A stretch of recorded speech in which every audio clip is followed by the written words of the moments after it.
Hello everyone. Before we start, make sure to like and subscribe to the channel. And leave a comment with where you're from and what time you're watching. That way, YouTube will keep showing you stories just like this one. Now, let's begin. My first week at Hartley Insurance started on a Monday in early October 2018, right when the leaves in Portland were turning that deep amber color that makes the whole city look like a photograph. After spending nearly a decade bouncing between temp jobs and retail positions since graduating high school in 2008, landing a permanent role with actual benefits felt like finally catching my breath. The office was one of those renovated buildings downtown, exposed brick walls and too much fluorescent lighting. But I remember walking in and thinking this was my chance to build something stable. My cubicle was on the third floor, wedged between a filing cabinet and a window that overlooked the parking garage. Human Resources paired me with a senior claims processor named Boyd Whitmore for my training period, which they said would last about 3 weeks.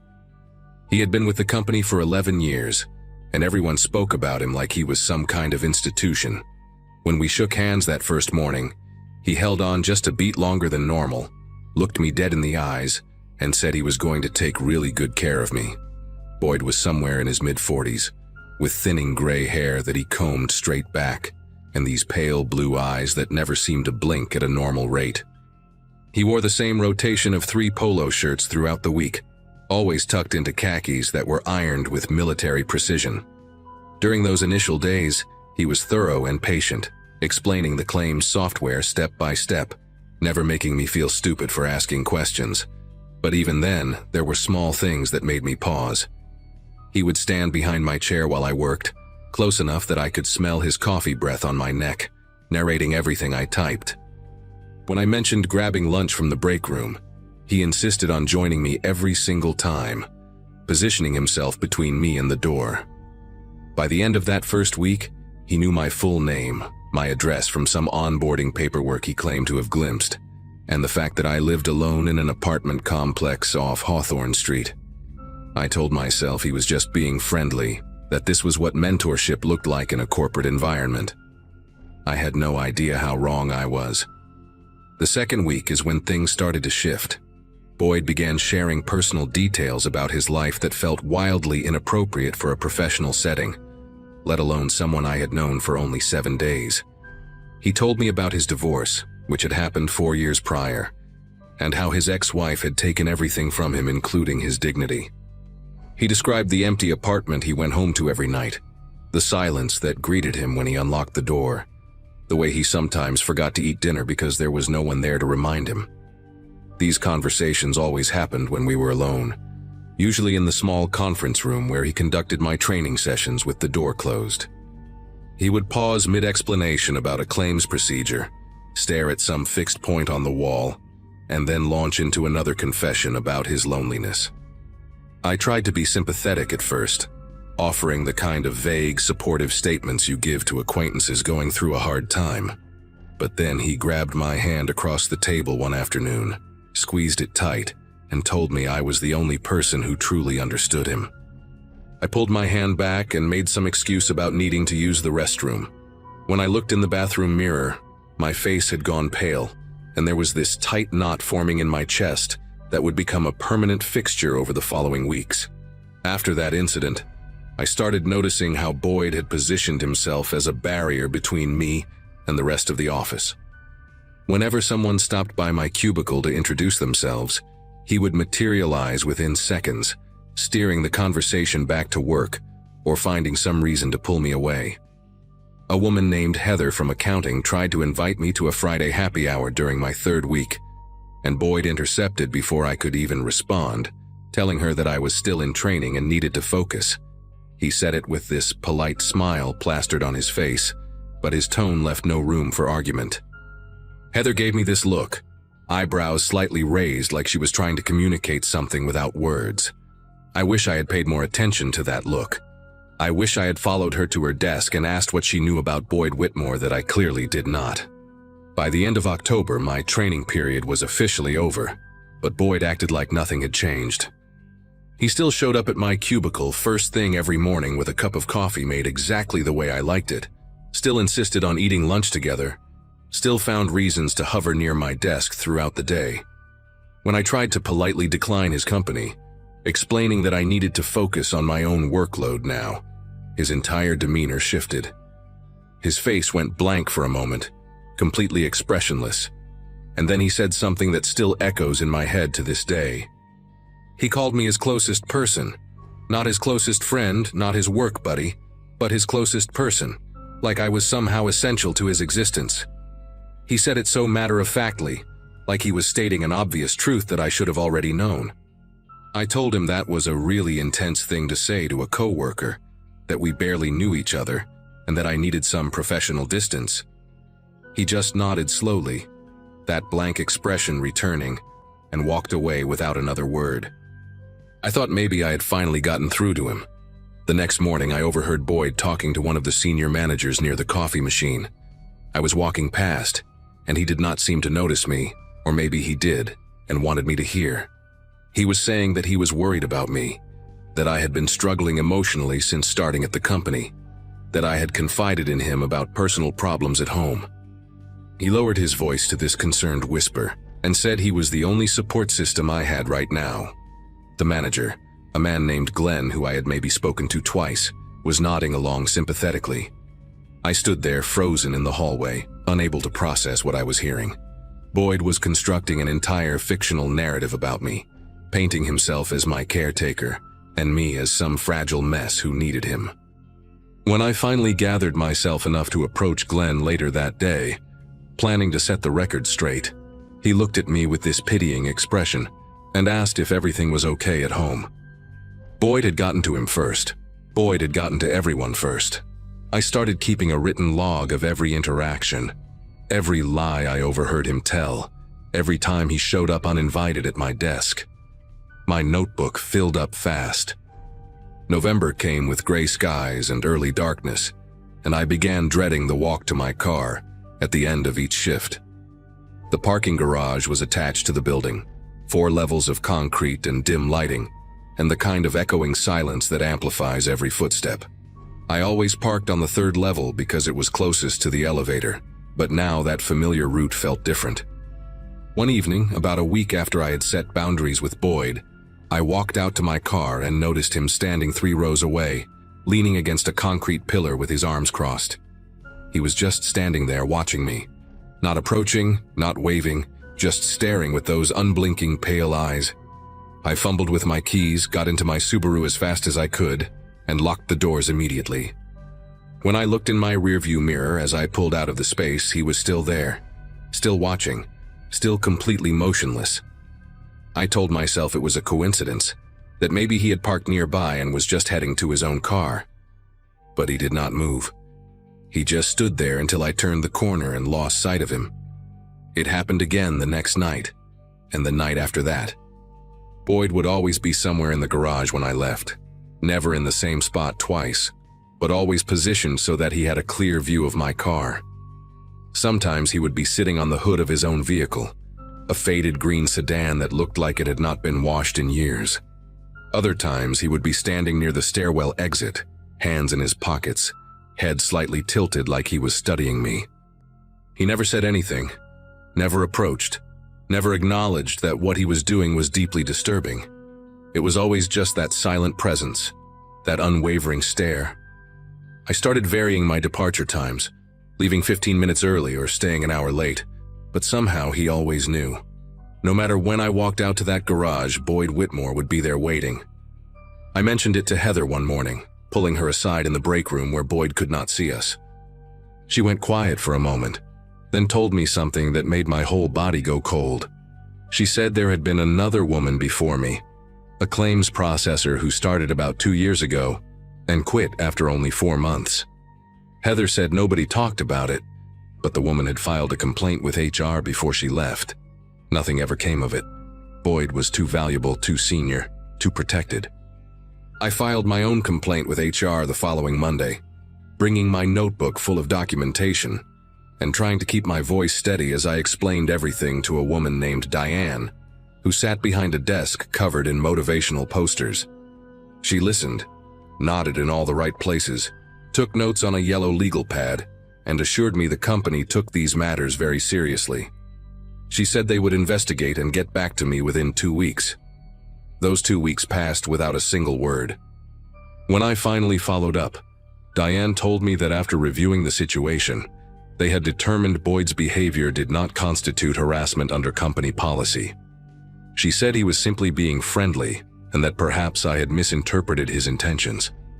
I asked about the parking garage incidents, about him waiting for me every single night, and she actually smiled and said that employees were allowed to use the parking facilities at any time. There was nothing they could do. I walked out of that office feeling like the walls were closing in, like I was trapped in some nightmare where the rules did not apply to the person hurting me. That night, when I saw Boyd standing at the garage exit with his arms folded across his chest, he lifted one hand and gave me a slow wave. He knew I had reported him, and he knew nothing would happen. The day everything changed started like any other Thursday in mid-November. I got to work early, hoping to avoid Boyd in the morning, but he was already at my cubicle when I stepped off the elevator. He had brought me coffee again, that same cup with 2 sugars, and he was sitting in my chair like he belonged there. When he saw me, he stood up and held out the cup with both hands like an offering. I told him I did not want it, that I needed him to leave my workspace immediately, that I was documenting everything for a potential legal case. Something flickered behind his eyes when I said that, something quick and dark that disappeared as fast as it came. He set the coffee down on my desk very slowly, very deliberately, and then he leaned in close enough that I could see the individual pores on his face. He whispered that I was making a mistake, that he was the only one who truly cared about me, that everyone else in this office was just pretending. He said I would regret pushing him away. Then he straightened up, smoothed down his polo shirt, and walked back to his own desk like nothing had happened. My legs felt weak. I had to sit down in my chair, the same chair he had just been sitting in, and I could still feel the warmth from his body on the fabric. That evening, I did not go to the parking garage alone. I had called my older brother Nathan during my lunch break, voice cracking as I explained what had been happening for the past 6 weeks. He drove an hour from Salem to meet me at the office, and when 5 o'clock came, we walked to the garage together. Nathan is a big guy, former college linebacker, the kind of person whose presence alone makes you feel safer. Boyd was there, of course, standing near the elevator doors on the 3rd level with that same blank expression. But when he saw Nathan walking beside me, something shifted. His face twitched, just slightly, like a glitch in a mask he had been wearing. Nathan stared him down the entire walk to my car, not saying a word, just making it absolutely clear that I was not alone anymore. Boyd did not wave that night. He did not move at all. He just watched us drive away, and in my rearview mirror, I saw him take out his phone and start typing something. I did not sleep well that night, wondering what message he was composing, who he was telling lies to now. The next morning, I walked into the office and went straight to Glenn, the senior manager, before Boyd could intercept me. I told him everything in a calm, measured voice, including the threat from the day before, and the fact that Boyd had been waiting in the garage every single night. I told him about the previous woman who had quit, about the HR complaint that went nowhere, about how this pattern was going to keep repeating unless someone actually did something. Glenn looked uncomfortable, shifting in his seat, avoiding eye contact. He said he would talk to Boyd, that maybe there had been some misunderstandings. I told him that was not good enough, that I had already consulted with a lawyer and was prepared to take legal action against both Boyd and the company if this continued. That got his attention. His whole posture changed, and he asked me to give him 24 hours. The next day, I received an email from HR informing me that Boyd Whitmore had been placed on administrative leave, pending a formal investigation. 2 weeks later, he was terminated. I never saw him in the parking garage again. I wish I could say that was the end of it, that Boyd disappeared from my life completely after his termination. For about 3 months, things were quiet. I started making friends at the office, finally went to those Friday happy hours with Heather, and slowly felt the tension drain from my shoulders every time I walked to my car without seeing anyone waiting in the shadows. But then, in February, I got a letter in the mail with no return address. Inside was a single photograph of me walking into my apartment building, taken from across the street. On the back, written in neat handwriting, were the words, "I still think about you." I called the police that same day and filed for a restraining order. The judge granted it after I presented my documentation, my notebook full of dates and incidents, the photograph, and a statement from Heather about the previous employee. Boyd violated the order once, showing up at a grocery store where I was shopping, standing at the end of the aisle just watching me. He was arrested, spent 3 days in jail, and after that, I never saw him again. I moved to a different part of the city 6 months later, got a new job at a smaller company, where I actually felt valued, and tried to rebuild some sense of normalcy. It has been almost 7 years now, and sometimes I still check my rearview mirror when I leave work. Sometimes I still feel a chill when a coworker stands too close or offers to bring me coffee.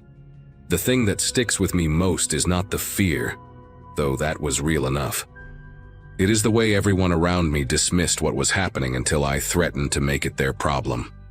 Boyd Whitmore spent 11 years at that company doing this to women, and nothing changed until lawyers got involved. I think about that other woman sometimes, the one who quit before me, and I wonder if she is okay, if she moved on, if she still looks over her shoulder in parking garages. I tell this story now because I want people to understand that predators do not always look like monsters. Sometimes they look like helpful coworkers with coffee and encouraging sticky notes. Sometimes they wear khakis and polo shirts and speak so softly, you have to lean in close to hear them. Trust your instincts, document everything, and do not let anyone make you feel crazy for protecting yourself.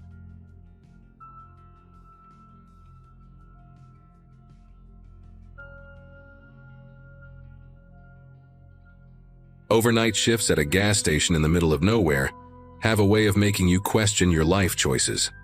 My graduating class from 2011 had scattered across the country chasing careers and dreams, while I found myself behind a counter in rural Ohio, selling cigarettes and energy drinks to truckers passing through on Route 42. It was early February, a Wednesday night so cold that the air itself seemed frozen, and the fluorescent lights above the pumps flickered every few minutes like they were trying to send a message. I worked at a place called Rusty's Quick Stop, though nobody named Rusty had owned it in decades.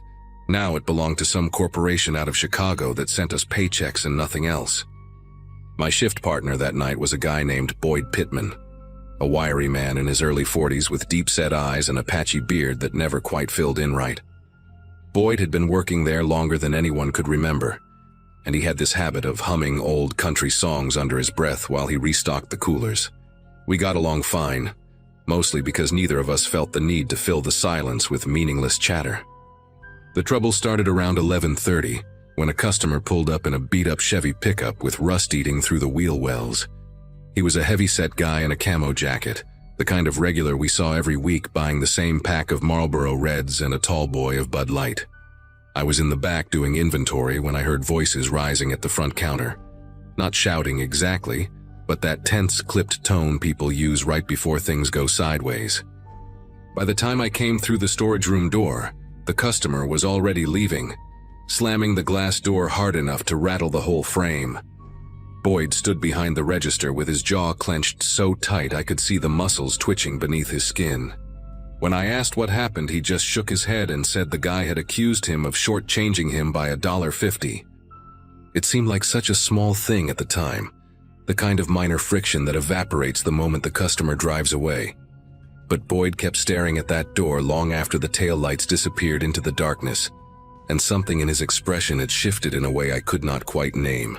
For the next hour, Boyd seemed to retreat into himself.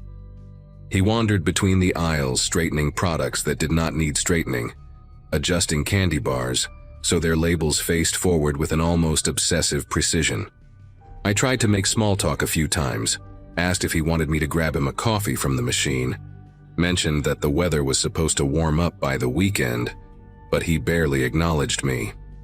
He just kept muttering under his breath, too quiet for me to catch the words, but loud enough that I could hear the rhythm of it, like he was rehearsing something or counting.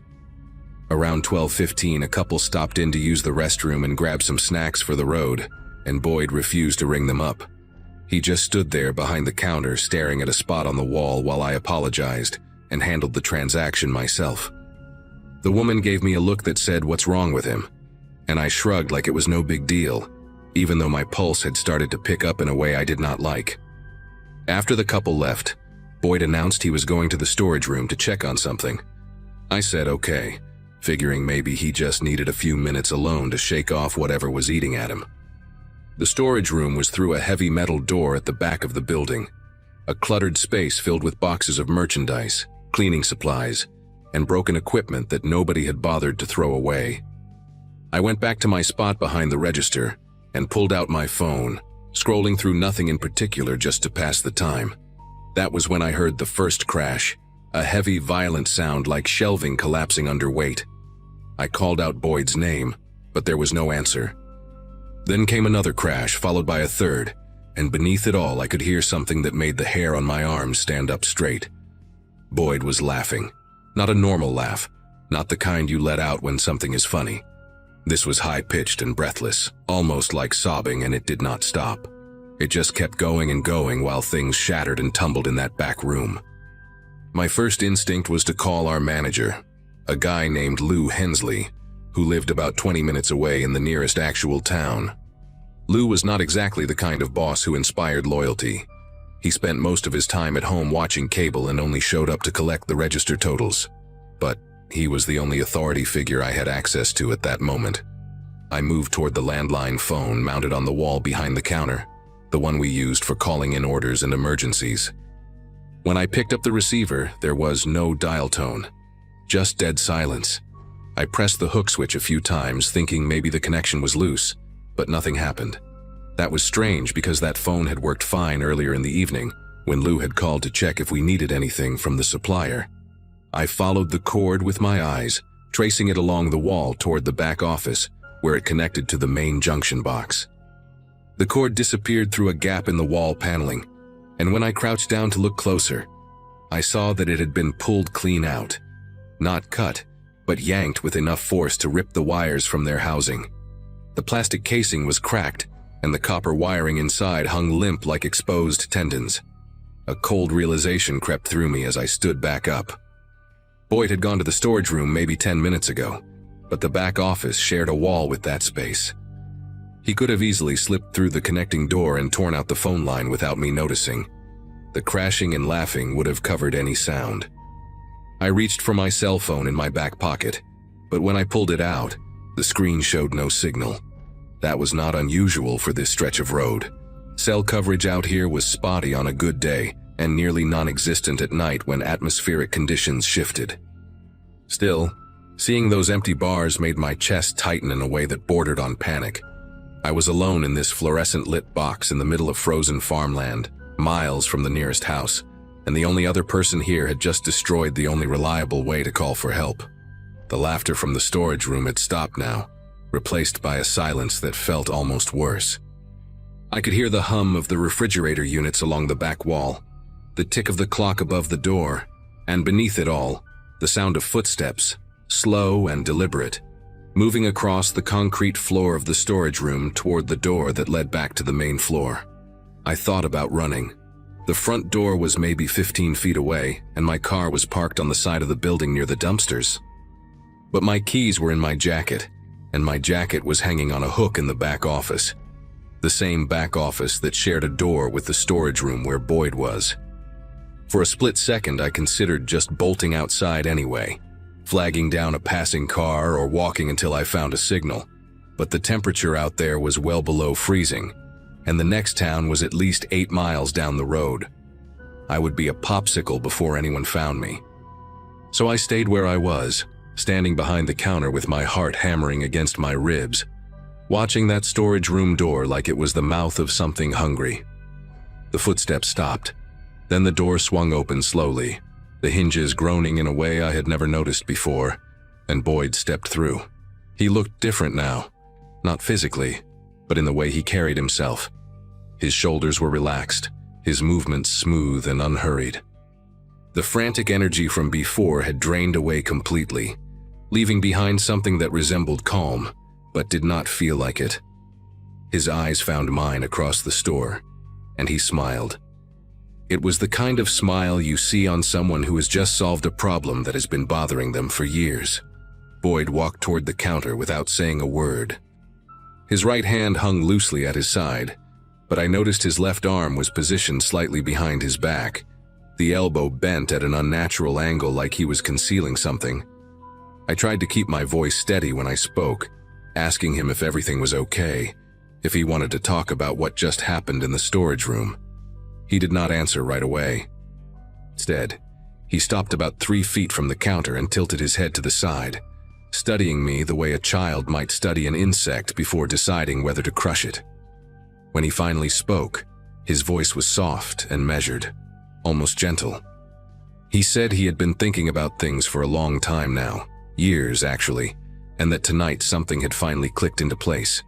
He said he understood now what needed to be done, what he should have done a long time ago.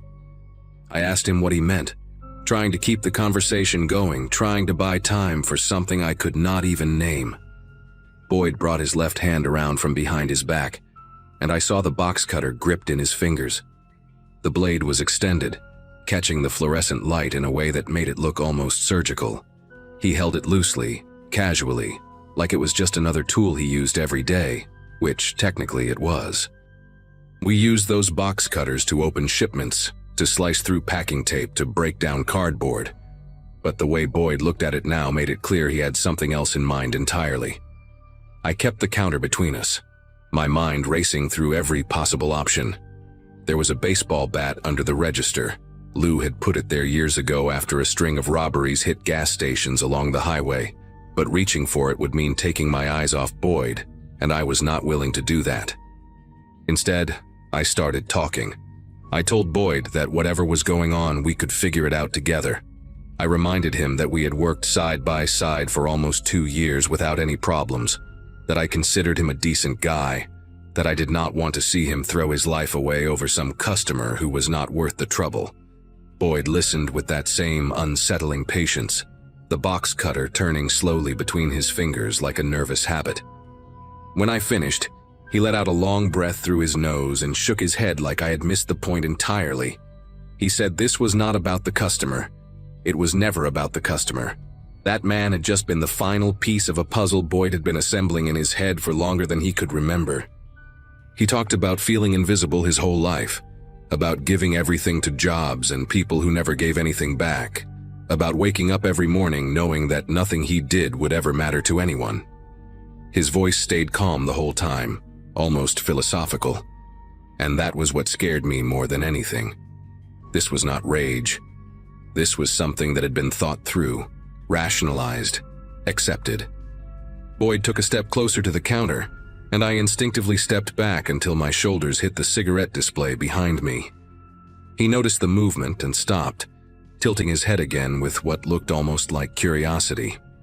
He asked if I was afraid of him, and I did not see any point in lying. I told him yes, I was terrified.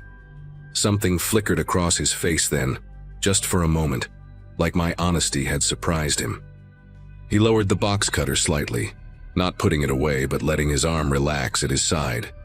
He said he was not going to hurt me. That was not what tonight was about. He said there was someone else, someone who deserved what was coming, and once he took care of that, everything would finally balance out. I asked who he was talking about, and Boyd's expression hardened into something distant and cold. He mentioned a name I did not recognize. His ex-wife, he explained, who had taken his kids and moved to Indiana 3 years ago. He said she was the reason he had ended up in this dead-end job, the reason he had nothing left, the reason he woke up every day feeling like a ghost walking through a world that had already forgotten him. He was going to drive to her house tonight after our shift ended, and he was going to make sure she understood exactly how much pain she had caused him. The way he said it, so matter-of-fact and certain, made me realize that Boyd was not having a breakdown. He had already broken, probably a long time ago, and what I was seeing now was just the final crack spreading through the surface. I knew I had to do something. If Boyd walked out that door and drove to Indiana, someone was going to die. Maybe his ex-wife, maybe his kids if they got in the way. Maybe Boyd himself when the police caught up with him. And I would have to live with knowing I stood there and let it happen. so I did the only thing I could think of in that moment. I lied. I told Boyd I understood how he felt, that I had been through something similar after my own father walked out on our family when I was a kid. I told him that hurting his ex-wife would not fix anything. It would just mean his children would grow up knowing their father was a murderer, and they would hate him for it the same way I hated my dad for abandoning us. None of it was true. My parents were still married, still living in the same house in Columbus where I grew up. But I watched Boyd's face as I spoke, searching for any crack in that terrifying composure, and I saw something shift behind his eyes. He was listening. Really listening. I kept going, making up details about sleepless nights and therapy sessions, and the long road to forgiving someone who had hurt me deeply. I told him that revenge was a door that only opened one way, and once you walked through it, you could never come back. Boyd stood there for what felt like hours, though it was probably only a minute or two. The box cutter was still in his hand, but his grip had loosened, and the blade was no longer pointed in my direction. He looked exhausted suddenly, like all the energy that had been fueling him had drained away at once. When he finally spoke, his voice was barely above a whisper.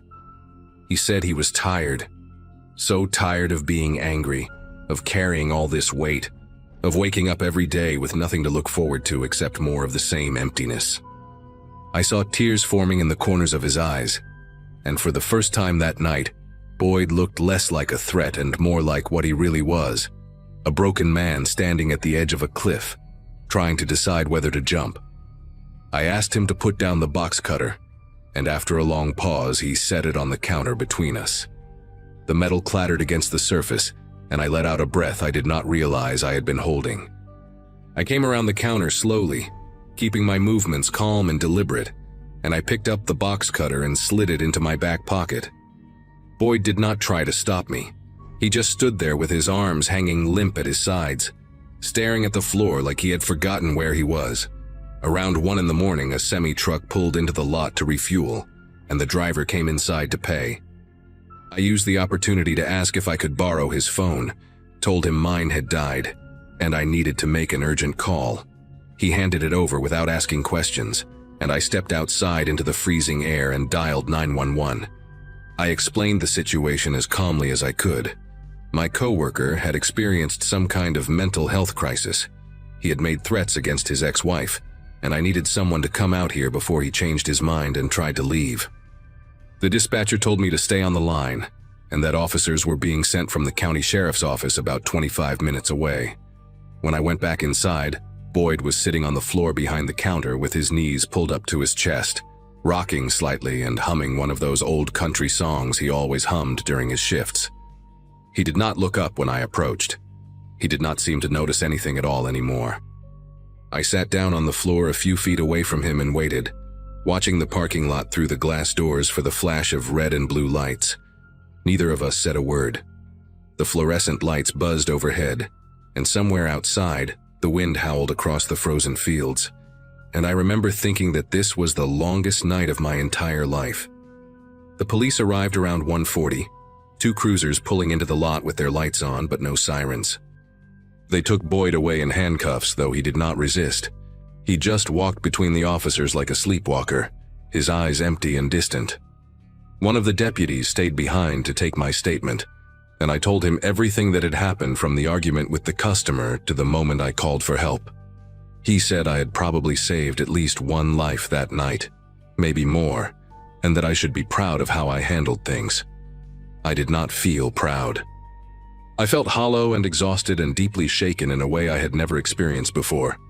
I quit working at Rusty's Quick Stop a week later, could not bring myself to go back to that building, to stand behind that counter, to look at the spot where Boyd had set down that box cutter. I heard later that he was admitted to a psychiatric facility downstate, that his ex-wife had been notified about the threats and had taken out a restraining order. I never saw Boyd again. Sometimes I still think about that night, about how close everything came to going wrong, about the lies I told to keep a broken man from destroying himself and everyone around him. I do not know if what I did was right. I just know that when the sun finally came up the next morning, everyone who was supposed to be alive was still breathing, and maybe that is the only thing that matters in the end.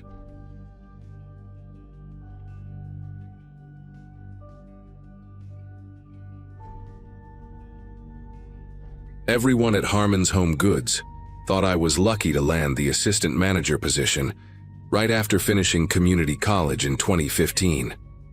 My mom kept telling her friends how proud she was, how her daughter was climbing the ladder at 23, while other kids from my graduating class were still figuring out what to do with their lives. The store sat in a small strip mall outside of Dayton, Ohio, sandwiched between a nail salon and a Chinese takeout place that always smelled like burnt sesame oil.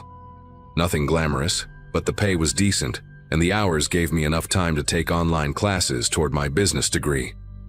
The store itself was one of those places that sold everything from picture frames to artificial plants, the kind of shop where middle-aged women spent Sunday afternoons browsing for things they did not really need.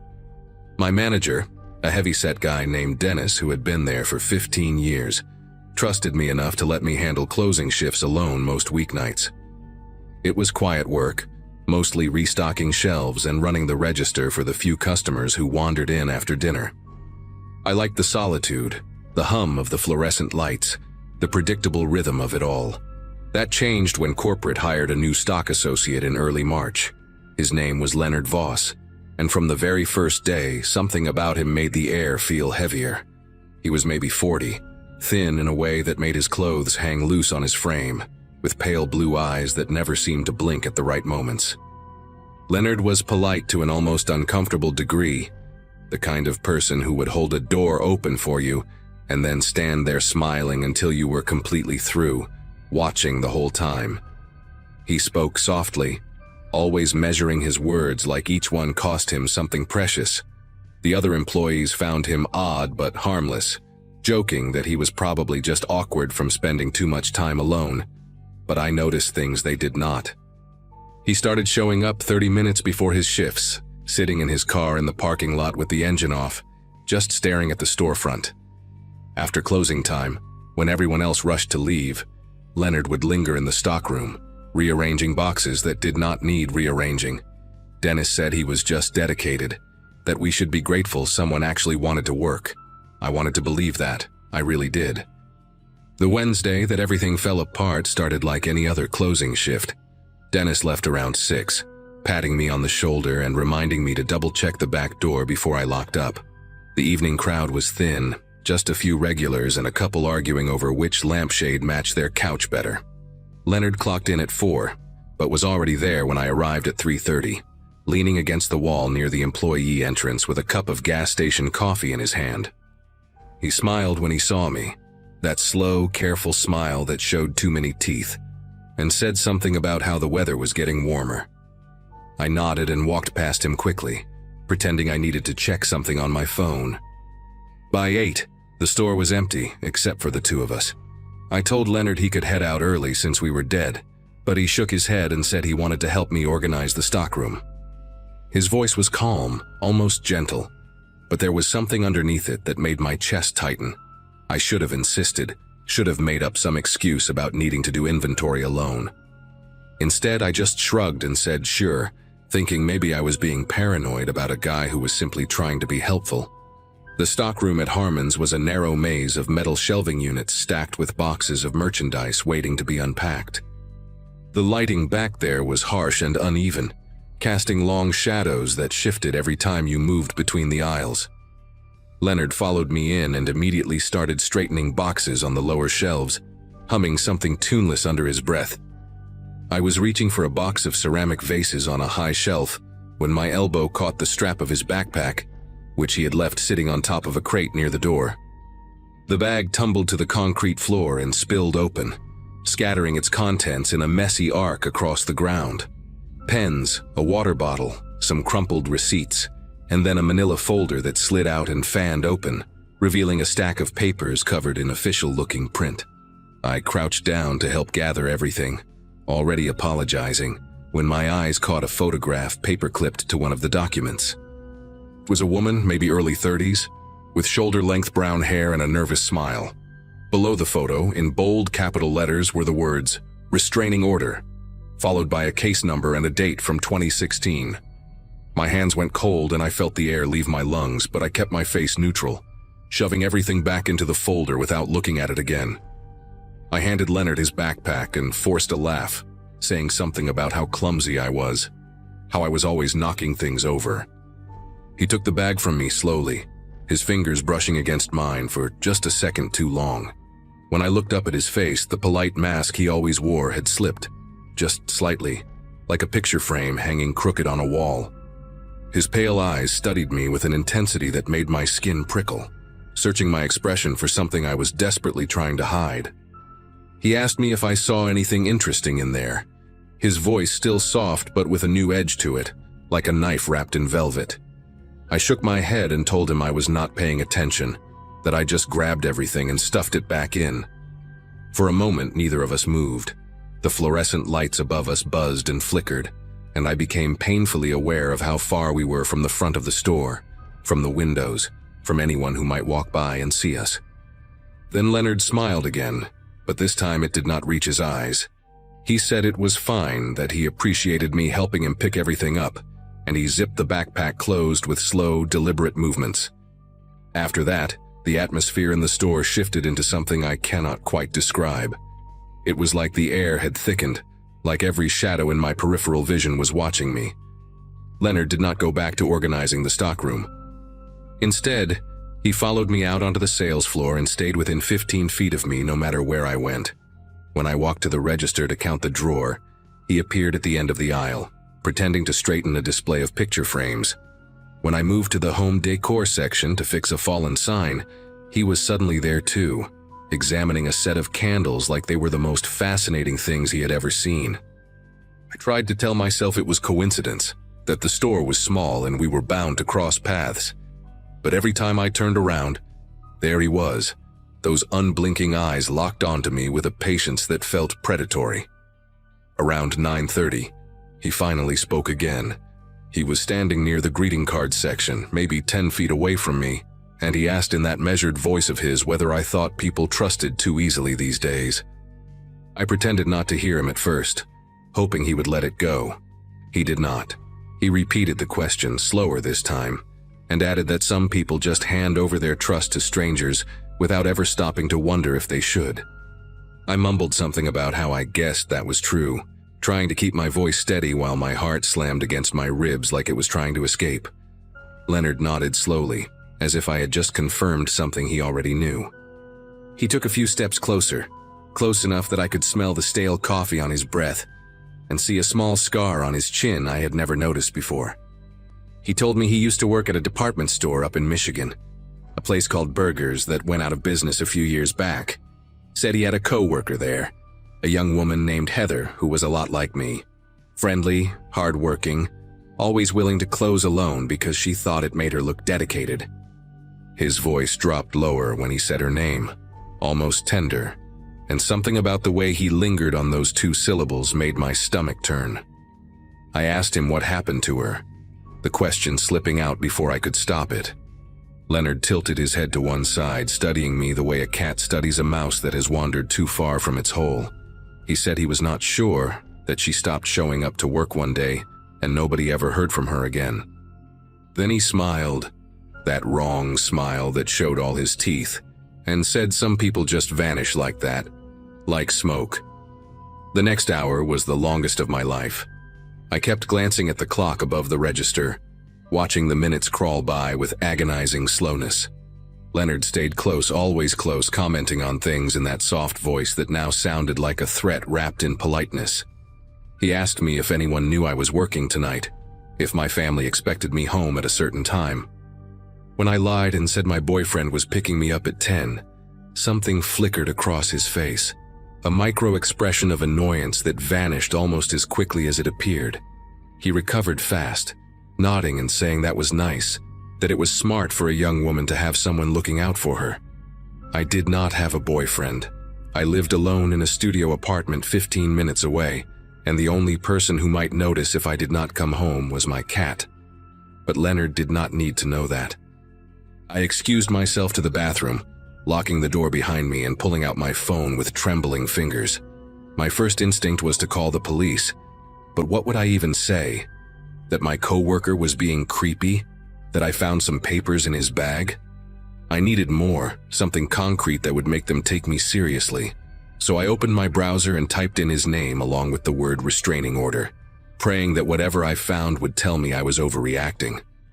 The search results loaded slowly on my cracked phone screen, each second stretching into an eternity, while I stood in that cramped bathroom with my back pressed against the cold tile wall. The first few links were useless, just social media profiles and a white pages listing. But then I found an article from a local news station in Grand Rapids, dated January 2017. The headline read, "Person of interest named in Berger's employee disappearance case." There was a photo of Leonard, younger but unmistakably him, standing outside a police station with his lawyer. The article said a 26-year-old woman named Heather Dominguez had been reported missing after failing to show up for her shift at Berger's department store. Coworkers told investigators that a male employee had been exhibiting unusual behavior toward her in the weeks before she vanished. Leonard Voss was questioned multiple times but never charged due to insufficient evidence. Heather's car was found abandoned in a parking garage 3 miles from the store. Her body was never recovered. I scrolled further and found another article mentioning that a restraining order had been filed against Leonard by a different woman, a neighbor who claimed he had been watching her apartment for months. The case was dropped when she moved out of state. My vision blurred, and I had to grip the edge of the sink to keep from collapsing. The man outside that door, the man who had been following me all night, was almost certainly responsible for making a woman disappear forever. I gave myself 60 seconds to fall apart, letting the panic wash over me in hot waves before forcing it back down. I could not afford to lose control, not now. Not with Leonard waiting somewhere out there on the sales floor. I flushed the toilet to keep up appearances and ran the sink for a few seconds, buying myself time to think. My phone showed 9:47, which meant I had maybe 13 minutes before closing time, before I would have to walk out to the dark parking lot where Leonard's car sat waiting like a patient predator. I thought about calling 911 right there, but the bathroom had no windows and only one door, and if Leonard heard me talking to the police, I had no idea what he might do. I needed to get to the front of the store, closer to the entrance, closer to the security cameras that fed into the monitor in Dennis's office. I needed to act normal for just a little longer. I unlocked the bathroom door and stepped out, my legs feeling like they were made of wet cement. Leonard was standing at the end of the hallway, leaning against the wall with his arms crossed, watching me emerge with an expression that was somehow both blank and hungry at the same time. He asked if I was feeling okay, said I had been in there a while. I told him my stomach was bothering me, something I ate for lunch. He nodded slowly, those pale eyes never leaving my face, and said we should probably start closing up soon. I walked toward the front of the store with Leonard trailing behind me, his footsteps soft and measured on the linoleum floor. Every instinct in my body screamed at me to run, to bolt for the door and never look back. But I knew that would only trigger whatever violence he was capable of. Instead, I kept my pace steady and my breathing controlled, focusing on the glowing exit sign above the entrance like it was a lighthouse guiding me through a storm. When I reached the register, I made a show of counting the drawer while secretly typing a text to my older brother Kevin, with one hand hidden below the counter. I wrote 3 words: "Call me now." 30 seconds later, my phone rang, the sound cutting through the silence like a Ju Ming lifeline. I answered it loudly, saying Kevin's name and asking him where he was, pretending to listen while he asked me what was going on. I told him I was just finishing up at work, and that I would meet him outside in 2 minutes, making sure my voice carried across the store. Leonard had stopped near the greeting card aisle, watching me with an unreadable expression. I saw his jaw tighten, saw his hands curl into loose fists at his sides, and for one terrifying moment I thought he was going to call my bluff. But then something shifted in his posture, a subtle relaxation that told me he had decided tonight was not the night. He grabbed his backpack from behind the counter and told me he was going to head out, that he would see me tomorrow. I watched him walk through the automatic doors and disappear into the darkness of the parking lot, and I did not take a full breath until I saw the headlights of his old Chevy pull out onto the main road. Kevin stayed on the phone with me while I locked up the store and sprinted to my car, my keys clutched between my fingers like a weapon. I drove straight to the police station and told them everything, showed them the articles on my phone, gave them Leonard's full name and the license plate number I had memorized weeks ago, out of some instinct I could not explain at the time. The detective who took my statement was a tired-looking woman in her 50s, who listened without interrupting, her expression growing darker with every detail I shared. She told me they would look into it, that they would contact the department in Michigan and see if there was enough to reopen the investigation. I never went back to Harmon's. I called Dennis the next morning and quit over the phone, not giving him a reason, not caring what he thought. A week later, Kevin helped me move to a different city, a fresh start somewhere Leonard Voss would never find me. I learned from a news article 6 months later that he had been arrested in Indiana after a woman reported him for following her home from her workplace. The police searched his apartment and found photographs of dozens of women, taken without their knowledge, along with journals filled with detailed observations about their routines. Heather Dominguez was never found, and I still think about her sometimes, wonder if things might have been different if someone had trusted their instincts sooner. I think about how close I came to becoming another name in one of his journals, another woman who vanished like smoke. And I think about how the only reason I am here to tell this story is because I listened to that small voice in the back of my head, the one that kept whispering that something was deeply, terribly wrong with the quiet man who smiled too much and never blinked at the right moments.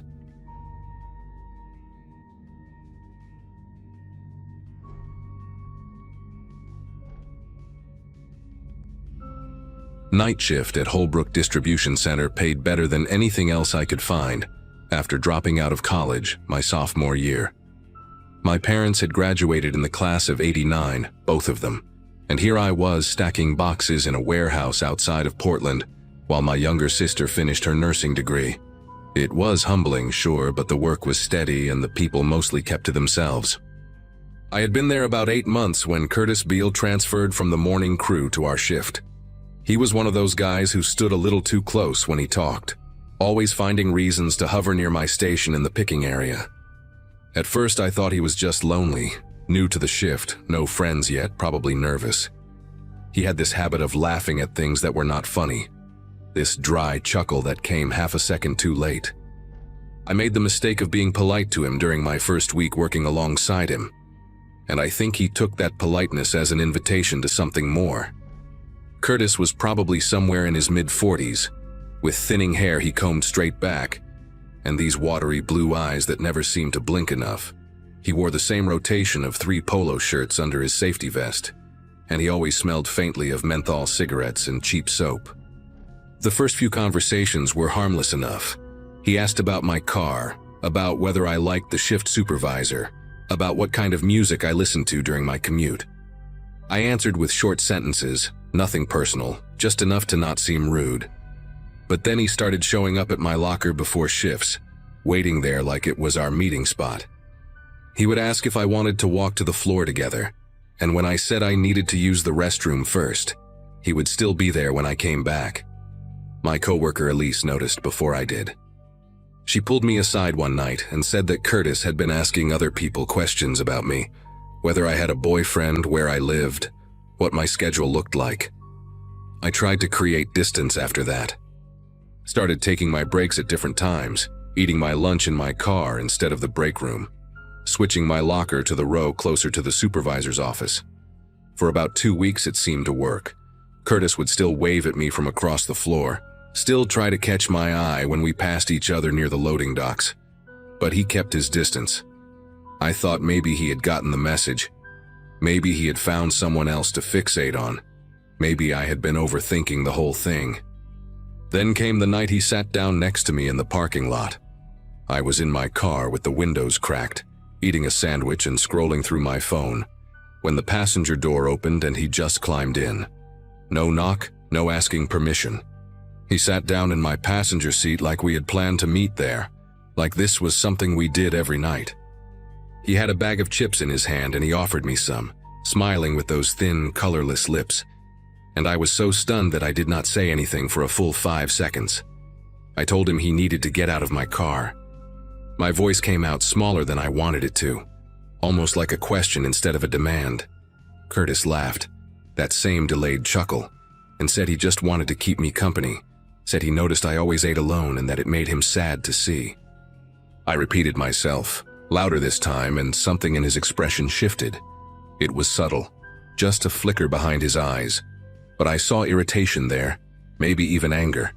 He held up his hands in mock surrender and said he was just trying to be friendly, that I did not need to be so hostile about it.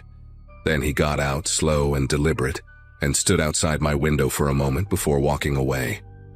He did not look back, but I watched him cross the parking lot in my rearview mirror, and I noticed that his hands were balled into fists at his sides. I locked my doors and sat there until my break was over, my sandwich untouched on my lap. The next few shifts were quiet, almost too quiet.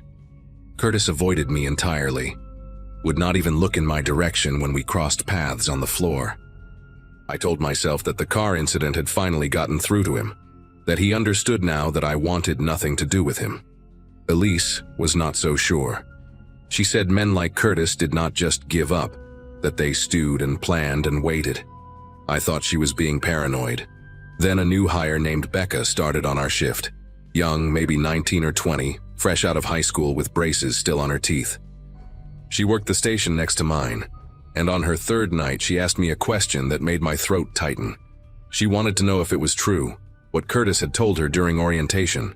She said he had mentioned that we used to date, that things had ended badly, that I had a habit of leading men on. Her voice was curious, not accusatory, like she was just trying to get the gossip straight.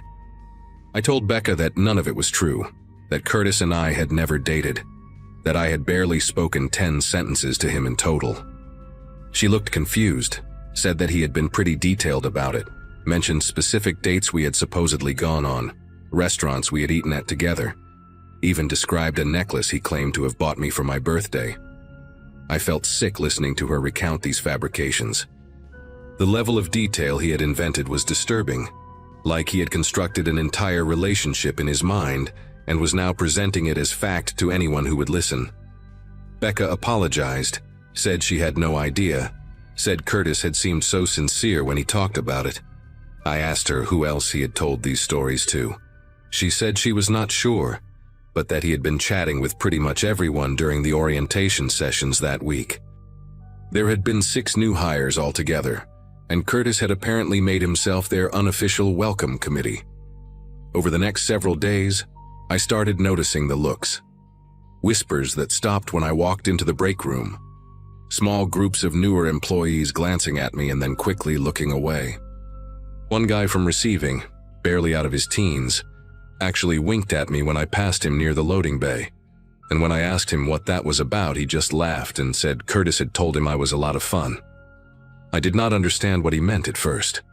Then Elise pulled me aside again and told me what she had overheard in the women's restroom. 2 of the new hires had been talking about me, sharing stories that Curtis had apparently told them in graphic detail. Stories about things I had supposedly done with him, intimate things, explicit things, described with enough specificity that they sounded almost believable.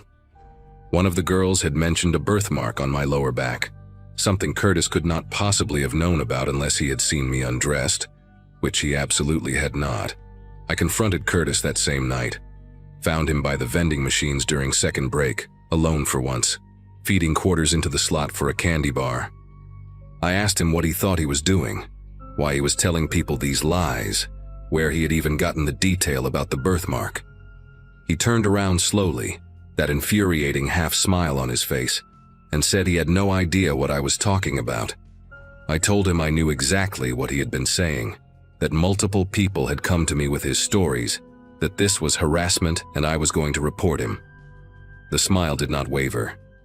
He leaned in closer, close enough that I could smell the menthol on his breath, and said that it was his word against mine, and that everyone already believed him. Then he said something that made my entire body go rigid.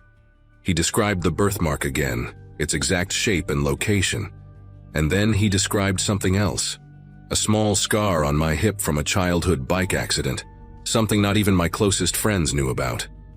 He said he had seen everything, and that I should be more careful about leaving my gym bag unattended in the locker room. I went straight to the shift supervisor after that conversation. His name was Gary Fonseca. a heavy-set man in his 50s who had been running the night crew for over a decade. I sat in his cramped office with the fluorescent light buzzing overhead and told him everything: the unwanted attention, the invasion of my car, the fabricated stories, the intimate details Curtis could only have obtained by going through my personal belongings. Gary listened with his arms crossed, nodding occasionally, his expression unreadable. When I finished, he let out a long breath and said he would look into it. Said he took these things seriously. Said I should document everything from now on.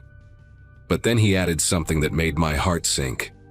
He said Curtis had been with the company for almost 15 years, that he had never had a single complaint against him, that some of the things I was describing sounded like misunderstandings. He asked if maybe I had given Curtis mixed signals without realizing it. I left his office feeling smaller than when I had walked in. The documentation became my obsession after that. I started carrying a small notebook in my vest pocket, writing down every interaction, every look, every comment I overheard. I saved text messages from coworkers who told me what Curtis was saying behind my back. I even asked Elise to write a statement about what she had witnessed, which she did without hesitation. Within 2 weeks, I had filled half the notebook with incidents. Times Curtis had followed me to my car after shift. Times he had shown up in aisles where I was working alone. Times new employees had approached me with increasingly disturbing versions of his stories. The rumors had evolved by then. He was no longer just claiming we had dated. Now he was telling people we were still seeing each other in secret, that I was engaged to someone else but could not stay away from him, that I had begged him not to tell anyone about our arrangement.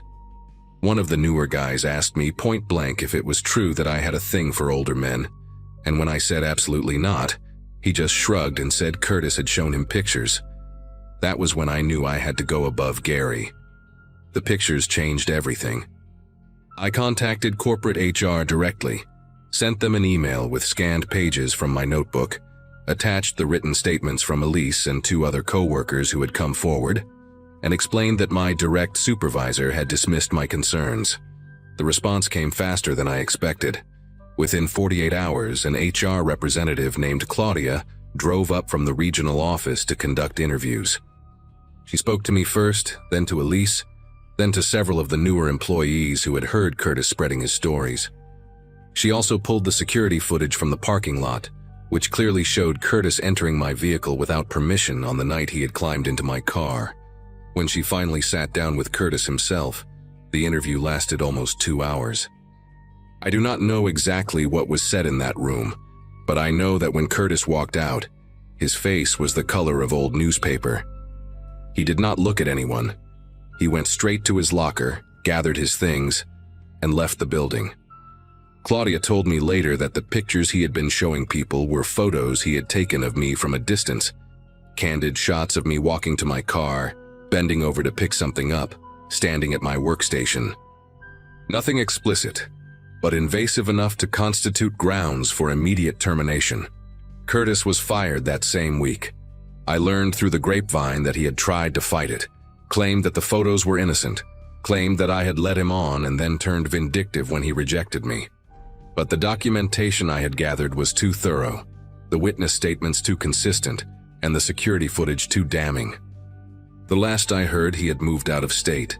Someone said he had family in New Mexico, though I never bothered to verify it. I stayed at Holbrook for another year after that, long enough to watch the rumors fade and the new hires stop looking at me like I was some kind of scandal. Elise got promoted to team lead and made sure I was never scheduled anywhere near receiving, where Curtis used to work.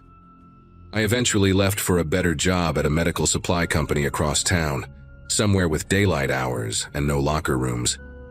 Sometimes I still think about those weeks when Curtis was constructing his fantasy version of me, telling strangers intimate details he had pieced together from stolen glances and rifled belongings. I think about how easily people believed him, how quickly a reputation can be dismantled by someone willing to lie with enough conviction. Keep my car doors locked now, even in my own driveway. I check behind me when I walk through parking lots at night. Some habits are hard to break once someone teaches you why they matter.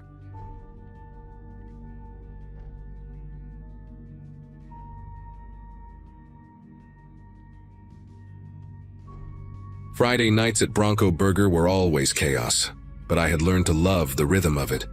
Orders flying, timers beeping, the smell of grease permanently embedded in my work shirts. My high school class graduated in 2015, and while most of my friends had moved on to office jobs or college degrees, I had climbed my way up from fry cook to shift supervisor at the busiest location in Albuquerque. It was not glamorous, but it paid the bills for my apartment and kept me busy enough that I did not have time to overthink my life choices. That particular Friday in March felt like any other, until a new hire named Curtis Weaver walked through the back door for his first closing shift. He was maybe a few years older than me, with a weathered look that suggested he had seen more than his share of rough nights. The hiring manager had brought him on last minute to cover a staffing gap, and I did not think much of it at first. Curtis kept his head down those first couple of hours, which I actually appreciated. New hires who talked too much usually burned the patties or forgot to restock the napkin dispensers. But there was something particular about the way he moved through the restaurant, always positioning himself away from certain spots. When I asked him to cover the drive-through window so Megan could take her break, he immediately suggested he could handle the grill instead. I figured maybe he just felt more comfortable with cooking than customer interaction. Some people are like that. But then I noticed he never walked past the front counter cameras when he could avoid it. He would take the long way around through the storage hallway just to get to the freezer. During his smoke breaks, he stood pressed against the brick wall in a spot where the parking lot cameras could not reach. I told myself he was probably just one of those guys with social anxiety, maybe self-conscious about being recorded. Plenty of people hate cameras. Still, a small part of my brain filed it away as odd. A week passed, and Curtis showed up for every shift on time, worked hard, never complained. I started to think I had been paranoid for nothing. He was quiet, sure, but he was reliable. And in fast food, reliable is worth its weight in gold. Then came the Tuesday night that changed everything. We were slammed until around 9, and after the rush finally died down, I headed to the break room to grab my energy drink from the mini fridge. The door was slightly open, and I pushed through without thinking. Curtis was sitting at the small table with his phone in his hands, and the second he saw me, he practically slapped the screen against his chest. His whole body went rigid, like a kid caught looking at something he should not be seeing. I put my hands up and laughed, told him to relax, I was just grabbing my drink. But I had already seen a flash of what was on his screen before he hit it. A news website, some kind of article with a mugshot photo at the top. He mumbled something about just checking the weather and shoved his phone into his pocket. I nodded, grabbed my drink and walked out. But the image stuck with me. A mugshot, a headline in bold red letters. Why would anyone react that way to a weather app? That night, after we locked up and I drove home to my apartment on Copper Avenue, I could not stop thinking about it. I kept telling myself it was none of my business. Maybe he had a family member in trouble with the law. Maybe he was reading about a friend. There were 100 innocent explanations, but something in the way his face had drained of color when he saw me, that was not embarrassment. That was fear. Real, animal fear. The kind you see in someone who thinks they have been caught. I barely slept that night, replaying the moment over and over in my head. The next few shifts, I watched Curtis more carefully. Not obviously. I did not want him to notice. But I paid attention. And that is when the questions started. It began small, almost casual. He asked me how often the Cisco truck came with supplies, and I told him Wednesdays and Saturdays, usually around 6 in the morning before we opened. He nodded like he was just making conversation. Then 2 nights later, while we were mopping the floors after close, he asked if the manager always counted the safe at the same time. I told him yeah, every night at 11:15, right before the final deposit. He laughed and said he was just curious about how things worked around here, wanted to understand the routine. But there was something behind his eyes when he asked, a sharpness that did not match the casual tone of his voice. I started keeping mental notes of every question he asked, and by the end of that week, the list had grown long enough to make my stomach turn. Thursday night was when things got worse. We were alone in the back, restocking the walk-in freezer, and Curtis leaned against the doorframe with his arms crossed. He asked me, real quiet, whether the back door alarm still glitched sometimes. I stopped what I was doing and looked at him, told him I did not know what he meant. He shrugged and said he had heard one of the other employees mention that the alarm on the emergency exit had a problem, that sometimes it did not go off right away when the door opened. I lied and told him they had fixed it months ago, that it worked fine now. He just nodded, but I could see the gears turning behind his eyes. He was testing me, trying to figure out if I knew something, or maybe trying to figure out if the building had a weakness he could exploit. When I got home that night, I locked my apartment door, sat on my couch, and finally typed his name into Google, Curtis Weaver. Nothing came up except some random LinkedIn profiles and a high school football coach from Tennessee. Whoever this guy was, Curtis Weaver was not his real name. I spent the next hour digging through everything I could find. I remembered the flash of that news article, the mugshot, the red headline. So I started searching for armed robberies in New Mexico from the past few months. Nothing matched. I expanded the search to neighboring states, Arizona, Texas, Colorado. That is when I found it. A news story from a local station in Las Cruces about an armed robbery at a sandwich shop 3 towns over from where I lived. 2 men had walked in just before closing, held the employees at gunpoint, and emptied the safe. One of the robbers had been caught a week later, but the other one had vanished. The article included a photo from the security camera, grainy but clear enough. The man in the image had the same narrow face, the same high cheekbones, the same way of holding his shoulders slightly hunched forward. But what made my chest tighten was the tattoo. On the side of his neck, partially visible in the security footage, was a tattoo of a snake coiled around a dagger. I had seen that exact tattoo on Curtis when he leaned over the fryer, his collar pulling to the side. There was no doubt in my mind anymore. I was working closing shifts with a wanted man. I barely made it to the bathroom before I threw up. My mind was racing through every interaction I had with him, every time we had been alone in the building together. He had asked about the safe. He had asked about the delivery schedule. He had asked about the alarm. This was not paranoia, this was a pattern. He was planning something, and I was the idiot who had been answering his questions like we were just coworkers making small talk. I sat on my bathroom floor for 20 minutes trying to figure out what to do. Part of me wanted to call the police right then, but I had no real proof. A grainy photo and a tattoo would not be enough. And if I was wrong, if somehow this was all a terrible coincidence, I could ruin an innocent man's life. But deep down, I knew I was not wrong. The way he hid from cameras, the fake name, the specific questions about our security vulnerabilities. Curtis, or whatever his real name was, had picked Bronco Burger as his next target, and I had 3 more closing shifts with him that week. Friday came, and I drove to work with a knot in my stomach so tight I could barely breathe. I had spent the previous night reading everything I could find about the robbery. The man who got caught had taken a plea deal and was serving 8 years. His partner, the one still missing, was identified as Darren Schofield, 31 years old with prior arrests for assault and breaking and entering. The fugitive alert had been issued 2 months ago, and police believed he had fled the state. But he had not fled anywhere. He was standing at the grill station when I walked in, flipping patties like he did not have a care in the world. I clocked in, put on my headset, and tried to act normal. Every time he looked at me, I felt like he could see right through my face, like he knew that I knew. I kept telling myself to stay calm, to just get through the shift.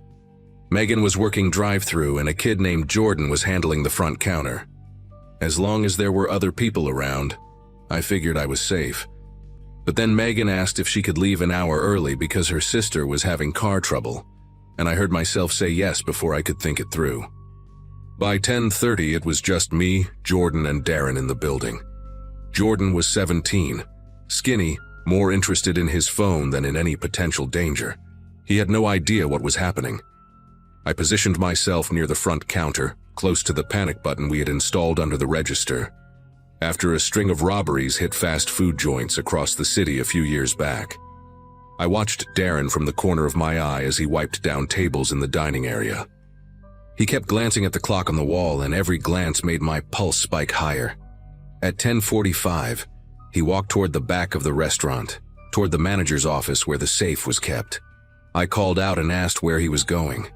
He turned around with this easy smile and said he was just grabbing more napkins from storage. But the napkin boxes were in the opposite direction, near the walk-in freezer. He knew that. I knew that. And in that moment, we both knew that the other one was lying. I made a decision right there. I told Jordan to take his break early, to go sit in his car for 15 minutes and call his girlfriend or whatever he wanted to do. The kid did not argue. He grabbed his phone and walked out the front door without a second thought. As soon as he was gone, I turned to Darren and told him we needed to talk.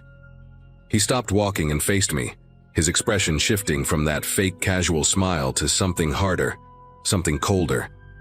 I told him I knew who he was. I told him I had seen the article about Las Cruces, and I had seen the fugitive alert with his real face on it.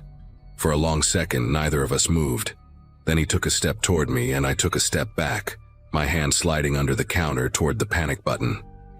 I told him that if he took one more step, I would press the button and the police would be here in 4 minutes. He stopped. His jaw tightened, and I could see the calculation happening behind his eyes, weighing his options, figuring out if he could reach me before I reached the button. I kept talking, kept my voice steady even though my heart was slamming against my ribs. I told him he could walk out the back door right now and disappear, and I would not press anything until he had a 5-minute head start. I did not want to be a hero. I just wanted to survive the night. He stared at me for what felt like an hour but was probably only 10 seconds. Then he laughed, this low, hollow sound that had no humor in it, and shook his head. He called me smart, said most people would have just kept their mouths shut and hoped for the best. Then he turned around, walked through the kitchen and pushed open the back door. The alarm went off, that high-pitched screech filling the empty restaurant, and I watched him disappear into the darkness of the parking lot behind the building. I waited until I could not see him anymore. Then I pressed the panic button anyway. The police showed up 11 minutes later and I told them everything. They put out an alert, searched the area, but Darren Schofield was gone. A detective told me I had done the right thing, that confronting him directly was dangerous but probably saved my life, and Jordan's too. I quit Bronco Burger 2 weeks later. I could not stand being in that building anymore, jumping every time the back door opened, flinching every time a new hire walked in. They caught Darren 4 months later in a motel outside of Tucson, trying to pull the same routine at a gas station. I read about it online and felt this strange mix of relief and lingering dread. Sometimes I still think about that moment when we stood there staring at each other, both of us knowing the truth. I got lucky that night. He decided I was not worth the risk, but I will never forget the look in his eyes when he was deciding, that cold, empty calculation, like he was measuring whether my life was worth more than his freedom. I hope I never see a look like that again.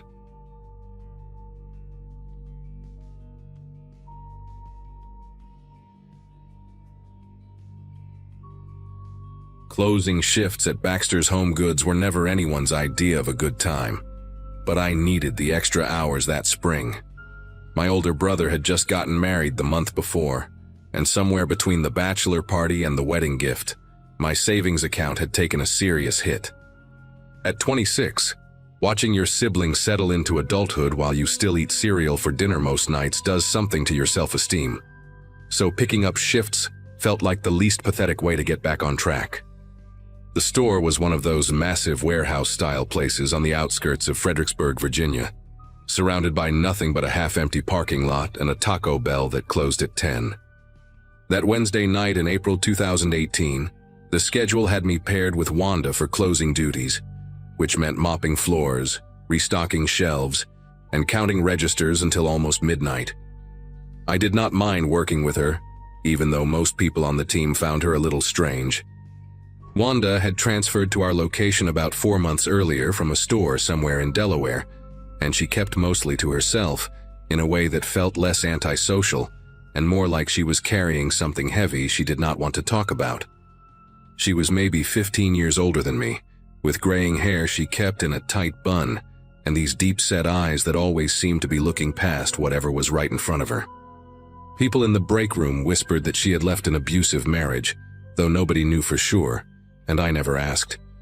What I did know was that she worked harder than anyone else on the floor, never complained about staying late, and had this habit of triple-checking the locks before leaving like she expected someone to be waiting outside. That night, she seemed more on edge than usual, dropping her keys twice while we finished the registers and flinching hard when a car alarm went off in the parking lot. When I asked if she was okay, she just nodded quickly and said something about not sleeping well lately. I should have paid more attention to the way her hands trembled when she said it. We finished closing around 11:45, and I walked Wanda out to her car like I always did. The parking lot had that eerie orange glow from the sodium lights, and our footsteps echoed louder than they should have against the empty asphalt. Her old Nissan Sentra sat alone near the back of the lot, which I always thought was a weird choice since there were plenty of spots closer to the door. When she tried to start it, the engine made this grinding sound, and then nothing. She tried again, same result. I could see her grip tightening on the steering wheel, knuckles going white, and for a second I thought she might start crying. I offered to give her a jump, but after checking under the hood, it was clear the battery was not the problem. Something mechanical had given out, and neither of us knew enough about cars to figure out what. She sat there staring at the dashboard like it had personally betrayed her, and I felt terrible just leaving her stranded in that empty lot close to midnight. That is when I made the offer that changed everything about that night.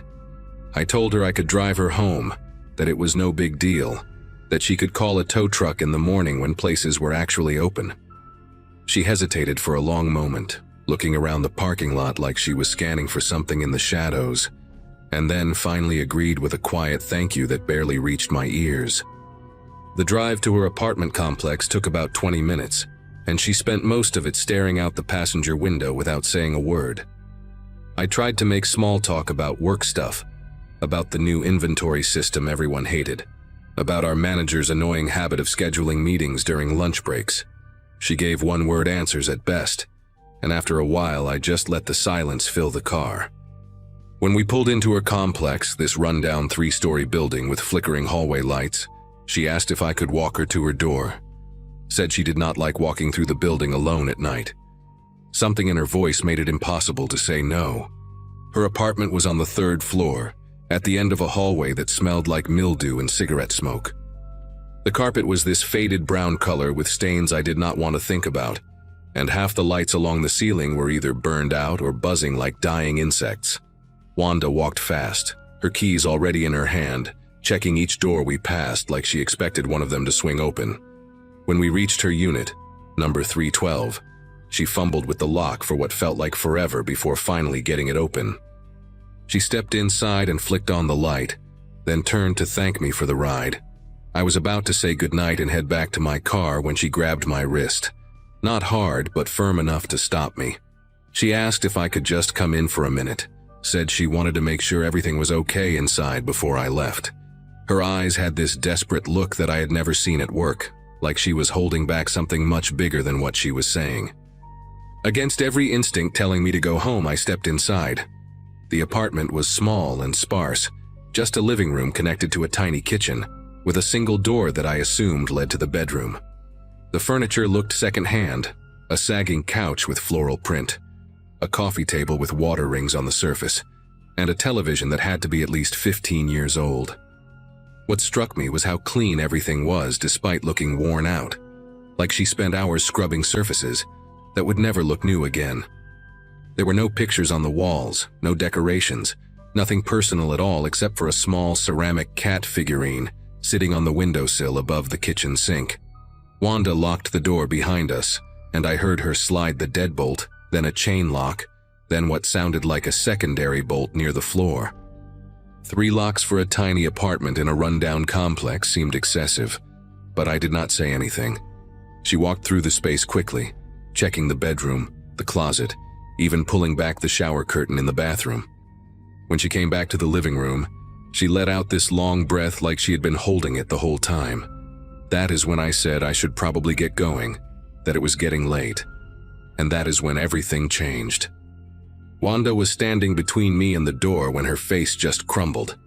There is no other way to describe it. One second she looked relieved, and the next her expression twisted into something raw and terrified, like she had suddenly remembered something horrible. She started mumbling under her breath, words I could not quite catch, and her eyes darted to the window like she had heard something outside. I asked her what was wrong, and she grabbed both my arms with a strength that surprised me, her fingernails digging into my skin through my jacket. She said he had found her. She said he was here, that he had been following her for weeks, watching her at work, waiting in the parking lot. I asked who, and she just shook her head violently, tears starting to stream down her face. She said I could not leave, that if I opened that door he would get in, that he was probably in the hallway right now. I tried to stay calm, told her we could call the police if someone was stalking her, but she almost screamed when I said that. She said the police never helped, that they never believed her, that last time she called them they treated her like she was crazy and let him walk free. I did not know what to do. Part of me wanted to believe her, because the fear on her face was so genuine it made my chest tight. But another part of me was starting to realize that something was very wrong with Wanda herself, not just her situation. She kept pacing between the door and the window, peeking through the blinds every few seconds, muttering about how he always found her no matter where she went. I tried to inch toward the door, said I could check the hallway to make sure no one was there, but she practically threw herself in front of it. She begged me not to open it, said that was exactly what he wanted, that he was waiting for one of us to step out. Her voice had this cracked, desperate quality that I had only ever heard in movies about people losing their grip on reality. I pulled out my phone to call someone, anyone, and she slapped it out of my hand so fast I did not even see her move. It hit the floor and slid under the couch, and she stood there breathing hard, saying she was sorry but I did not understand, that phones were how he tracked her, that he had people everywhere listening. That was the moment I understood I was trapped in that apartment with someone who was genuinely unwell, and I had no idea how I was going to get out. The next hour was one of the longest of my life.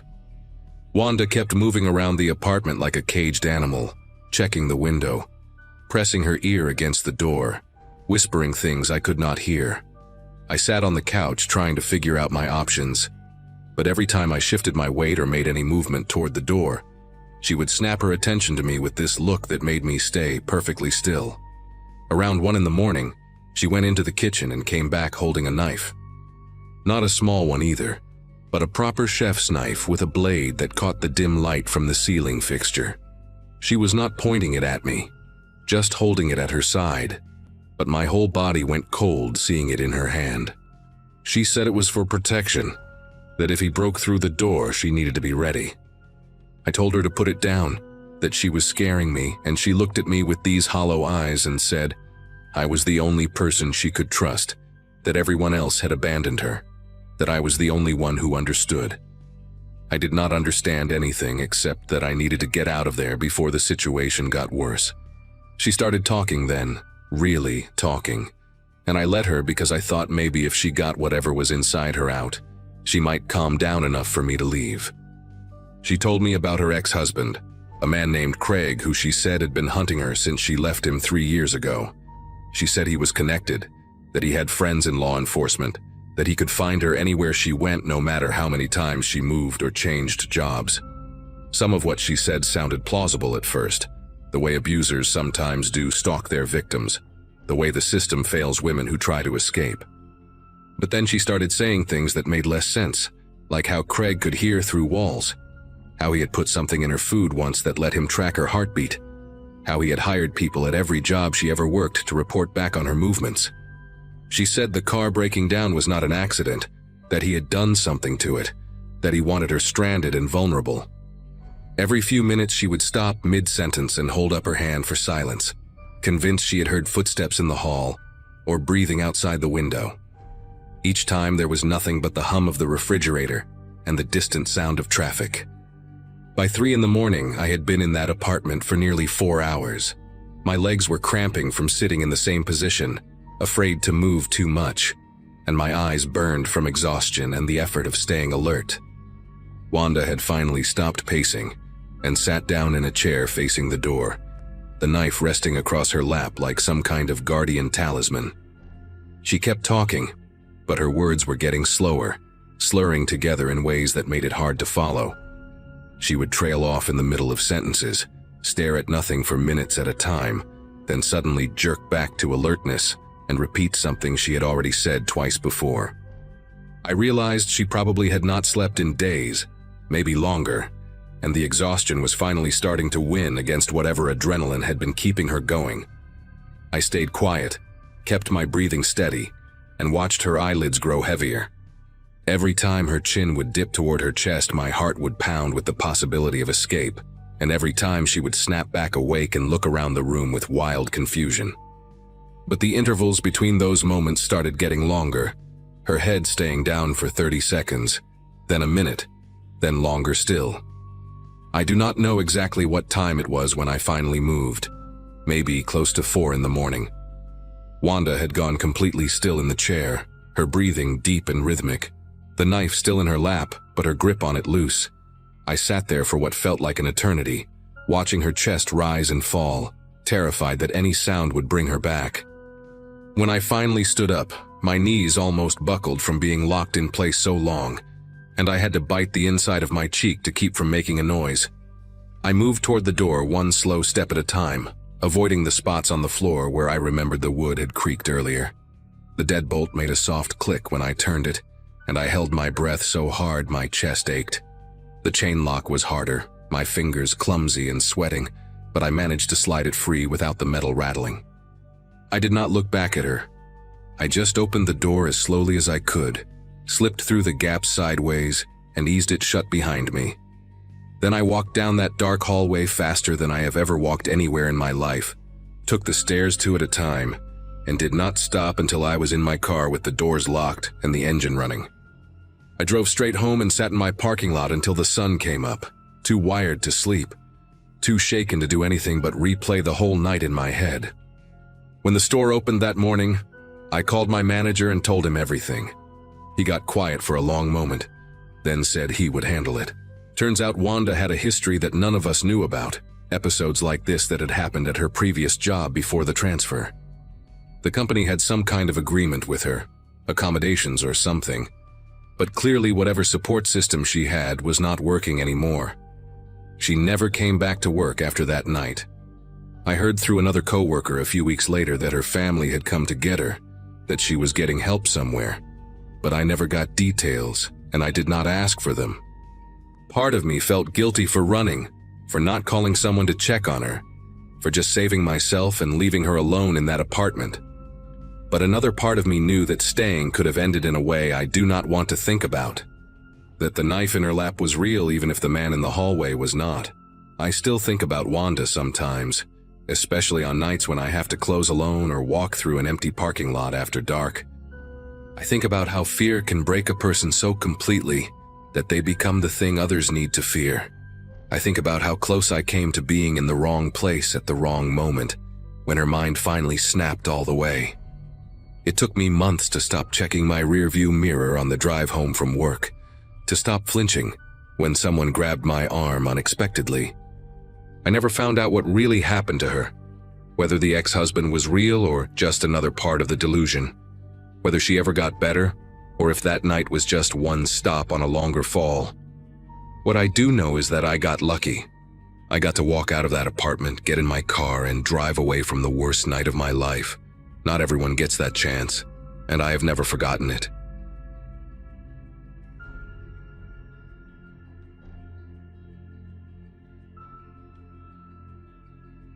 Working nights at that small highway hotel had become a strange sort of comfort for me. My schedule was upside down compared to most people I knew, but I liked the quiet. The building sat beside a long stretch of road where trucks hummed past like slow waves, and most nights were uneventful enough that I brought a thermos and a crossword book just to stay awake. At the time, I was juggling online classes and paying off some bills, so the solitude actually worked in my favor. Guests rarely wandered in after midnight, and the handful already checked in usually kept to themselves, so I had hours of stillness where my thoughts were louder than the lobby TV playing reruns. My maintenance coworker, a guy named Caleb, had the opposite kind of presence. Always fidgeting, always pacing, always muttering little reminders to himself. During the day, he seemed harmless enough, but nights tended to stretch people thin, and he often looked like he hadn't fully stepped out of whatever dream he'd been having before his shift. That particular night started out ordinary. I had just finished logging a late arrival and was wiping down the counter when I heard a heavy scraping sound coming from the east hallway, the one lined with vending machines and utility closets. At first, I figured a guest was dragging their suitcase, but the noise kept going, long and uneven, like something wooden being pulled over tile. When I stepped closer, I saw Caleb at the far end of the hallway, bracing his shoulder against a lobby armchair and pushing it toward the wall as if he needed it in a specific spot. The thing that threw me off was the angle. It was wedged halfway between two doors, facing nothing, like he was arranging a stage set, only he understood. He didn't acknowledge me, not even with a nod, and that was unusual because he normally rambled about whatever task he was on. As he straightened the chair, he tilted his head slightly, murmuring to the empty space beside him. I couldn't make out his words, but the rhythm of them felt too deliberate to be random self-talk. For a moment, I wondered if he had Bluetooth earbuds in, but his ears were bare. I tried approaching in a casual way, just to check if everything was okay, but before I'd even finished asking, he jerked around like I had shouted in his ear. His eyes darted past me, scanning the hallway and the ceiling as though he expected someone to step out. "They're here, aren't they?" he asked, voice low and uneven. I honestly thought he was joking, some weird attempt at humor, until he glanced at the wall panels with this jittery suspicion that made my pulse pick up. When he stepped closer, I noticed the end of a metal handle sticking out from inside his sleeve, barely hidden by the cuff of his work shirt. It took me a second to recognize the shape, long, narrow, with those faint grip ridges. A screwdriver. And suddenly the scattered details I'd been ignoring started clicking into place. The unplugged cameras, the shifting furniture, the doors he'd been checking all week. He stepped back from me like he needed more space to think, rubbing his thumb over the concealed handle in his sleeve, almost absent-mindedly. His gaze kept drifting to the lobby entrance behind me, and that's when I remembered the odd clicking sound I'd heard earlier, like metal tapping against metal. At the time, I shrugged it off as part of his routine checks. Now it occurred to me that I hadn't heard the door latch engage properly in a while. A cold, steady awareness settled in my mind. Not panic, but a kind of forced clarity. If he had been removing hinges or tampering with the locks, I might not be able to get out easily if things escalated. The idea made me straighten a little, like my body was quietly telling me to stay alert without drawing attention to it. Caleb started talking again, this time in a sharper voice, pointing at the drywall like it held answers only he could interpret. "You think I don't hear them?" he said. "You think I don't know you brought them in?" The way he spoke wasn't angry at first. It was more desperate, the kind of tone someone uses when they're trying to piece together a puzzle that keeps shifting around. But when I told him nobody else was here, that the hall was empty, the rooms booked but silent, his expression tightened in a way that made my heart thud. He leaned closer to the wall, tracing a line along the seam where two panels met, whispering something under his breath, as if someone behind the plaster was whispering back. I tried to keep my voice steady, suggesting maybe we should step into the brighter part of the lobby so he could show me what he meant. My goal wasn't to argue or correct him, just to bring him into a space where I had a little more room to react. Instead, he moved the other direction. He crouched near the base of the hallway door to the laundry room, poking his fingers into the hinge pocket like he was checking his progress. When he stood again, the screwdriver had slipped fully into view, and I could see faint scuff marks on the metal frame, like he'd been loosening the hardware for hours. There were similar marks on at least 3 other doors nearby, ones I had assumed were from routine maintenance. I suddenly felt very aware of every exit in the building and how many ways they might no longer behave like exits. He stood up and faced me again, his stance tight, breathing uneven. "They're behind you right now," he said softly, and the certainty in his tone made my chest tighten in a way I can't even describe. I didn't turn around. I knew there was no one there. Instead, I kept my hands visible and open at my sides, slowly stepping backward toward the front desk. The hall lights buzzed overhead, flickering the way they sometimes did when the wiring acted up. But in that moment, every flicker felt intentional. Caleb's attention snapped back and forth between me and the empty space above my shoulder, and the intensity in his eyes made it clear that if he believed I was part of whatever he thought was happening, he wouldn't hesitate to act on it. Reaching the lobby felt like crossing into different air, even though nothing had actually changed. The front desk light cast a wider glow, and the windows at least gave me a sense of space, even if the highway outside was empty. I kept my voice calm, telling him we could call the manager together if he thought someone had been sneaking around. The suggestion set him off again. He shook his head quickly, muttering about how a call would alert them. He started pacing between the coffee station and the hallway entrance, gripping the screwdriver in a way he probably didn't even realize. For a moment, I wondered if I should dash out the front door, but the memory of those metal clicks stopped me. If he had really messed with the hinges, yanking on the door might just make him panic further. And panic wasn't something I could afford from him. Instead, I asked if he wanted to check the boiler room with me, pretending I'd heard something strange earlier. It wasn't a brilliant plan, but I needed him to move away from the lobby exit. His steps slowed, and he looked at me like he was trying to decode whether I was lying. The silence stretched long enough that the hum of the vending machine sounded unnaturally loud. Then he nodded, just once, and told me I should walk ahead. That single request chilled me more than anything else that night. I couldn't lead him deeper into the building, not with that tool in his hand and that erratic suspicion flickering across his face. So I pointed to the fire panel on the wall and lied, saying the boiler room key wasn't on the ring. It had been moved to the office safe. I told him he could check himself if he didn't believe me. The office door was beside the desk, and as soon as he turned toward it, his focus tunneled in on the keypad like it held the final proof he needed. He stepped closer, tapping his fingers along the metal edge, whispering to whoever he thought stood beside him. I took that moment, just a few seconds where his back angled away, and slipped to the lobby door. I pressed the push bar slowly, expecting resistance, but it gave way with a soft click I hadn't heard in days. Maybe he hadn't gotten to that hinge yet. Maybe luck finally decided to cooperate. Either way, I stepped through, letting the door rest against its frame without letting it slam. I didn't run until I reached the far end of the parking lot, where the glow of the sign lit the pavement like a pale spotlight. The police arrived faster than I expected after I called from my car, and they handled things in a way that made me realize how close the situation had been to spiraling into something worse. They found several door hinges loosened, a handful of lock plates removed, and 2 unplugged cameras tucked neatly into a cart he'd been pushing earlier. Caleb didn't resist when they approached him. He just kept staring at the walls as if someone was about to step out from them. I never got a clear explanation about what he believed was happening, and maybe he never had one himself. The building eventually got new staff and updated security, and I found a different job not long after. Even now, though, whenever I walk past a door with a hinge slightly out of place or hear the scrape of furniture on tile, a part of me remembers how easily a familiar space can shift into something dangerous without anyone noticing until it's almost too late.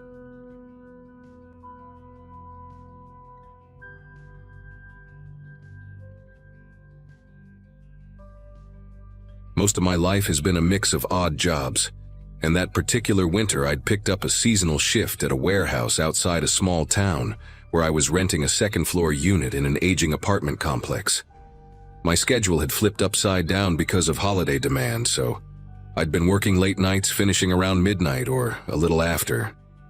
The place itself had that industrial smell of cardboard dust and cheap heater vents, and everyone walked around half awake, trading jokes just to stay moving. I kept mostly to myself, sharing quick conversations during breaks but never getting too close to anyone. That's probably why I didn't notice right away how one specific coworker had inserted himself into almost every end-of-shift routine. His name was Darren, quiet at first glance but always drifting toward whoever seemed tired or distracted. The habit started small. He'd casually offer to walk people to their cars in the back lot since the area wasn't well lit, and sometimes felt uneasy after midnight. Most folks didn't think twice about it, accepting the company if they didn't want to cross the icy pavement alone. He had this way of lingering near the punch-out station, waiting until someone else grabbed their stuff so he could fall in step behind them. One night, while we were putting pallets away, He started asking questions that felt oddly specific for such a casual chat. He asked another coworker, a guy named Travis, how far he lived from the highway, then asked if he lived alone or with roommates.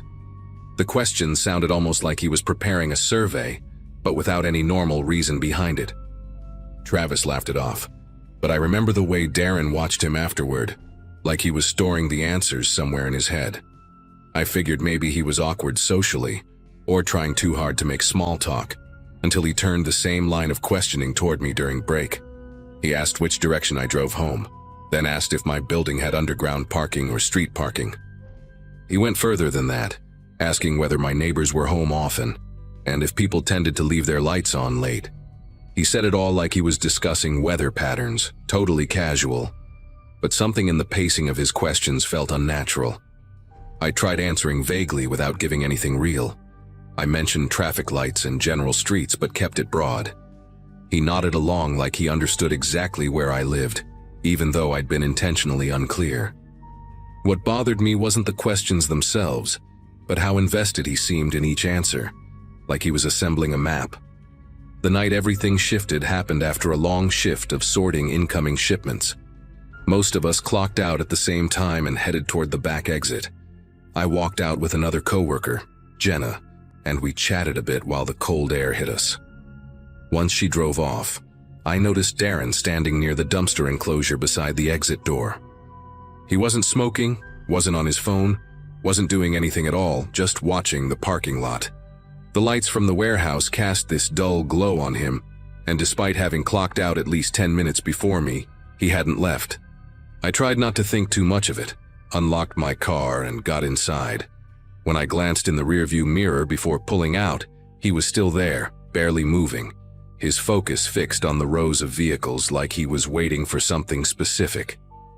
As the sun came up the next morning, I was barely awake when someone started pounding on the door of the warehouse office before our shift began. Everyone looked around, confused, until a supervisor hurried over and opened it.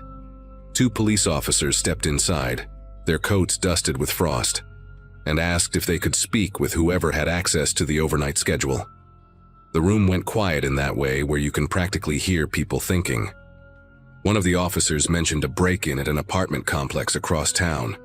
Windows smashed, door forced. A resident startled awake by noises in the hallway.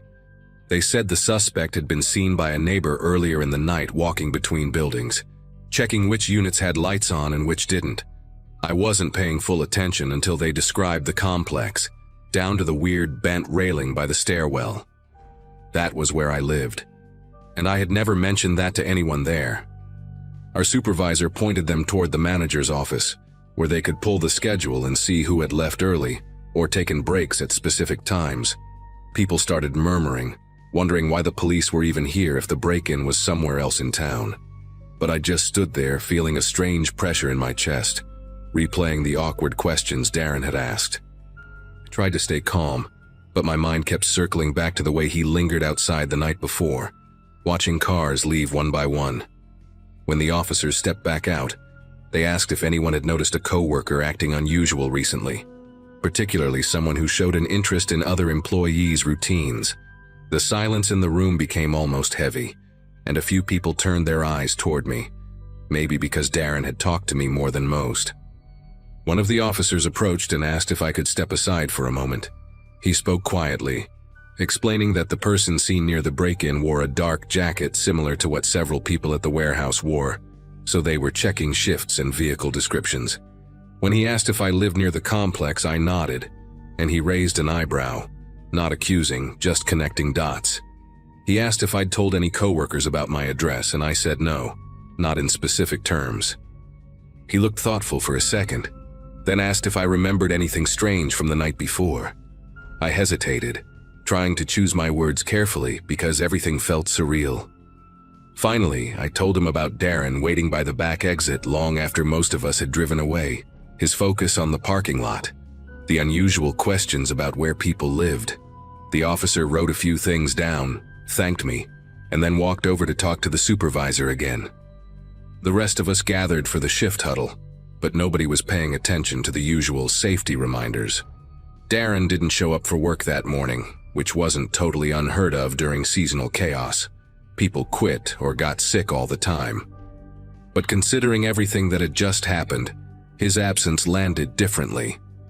Every time the door opened, people glanced up, expecting him to walk in late, grinning like nothing was going on. But he never came. And while everyone else was whispering theories, my mind kept circling the same thought. There was no way he should have known where I lived. I'd made sure of it. And yet someone with a build like his had been seen wandering my complex while I slept.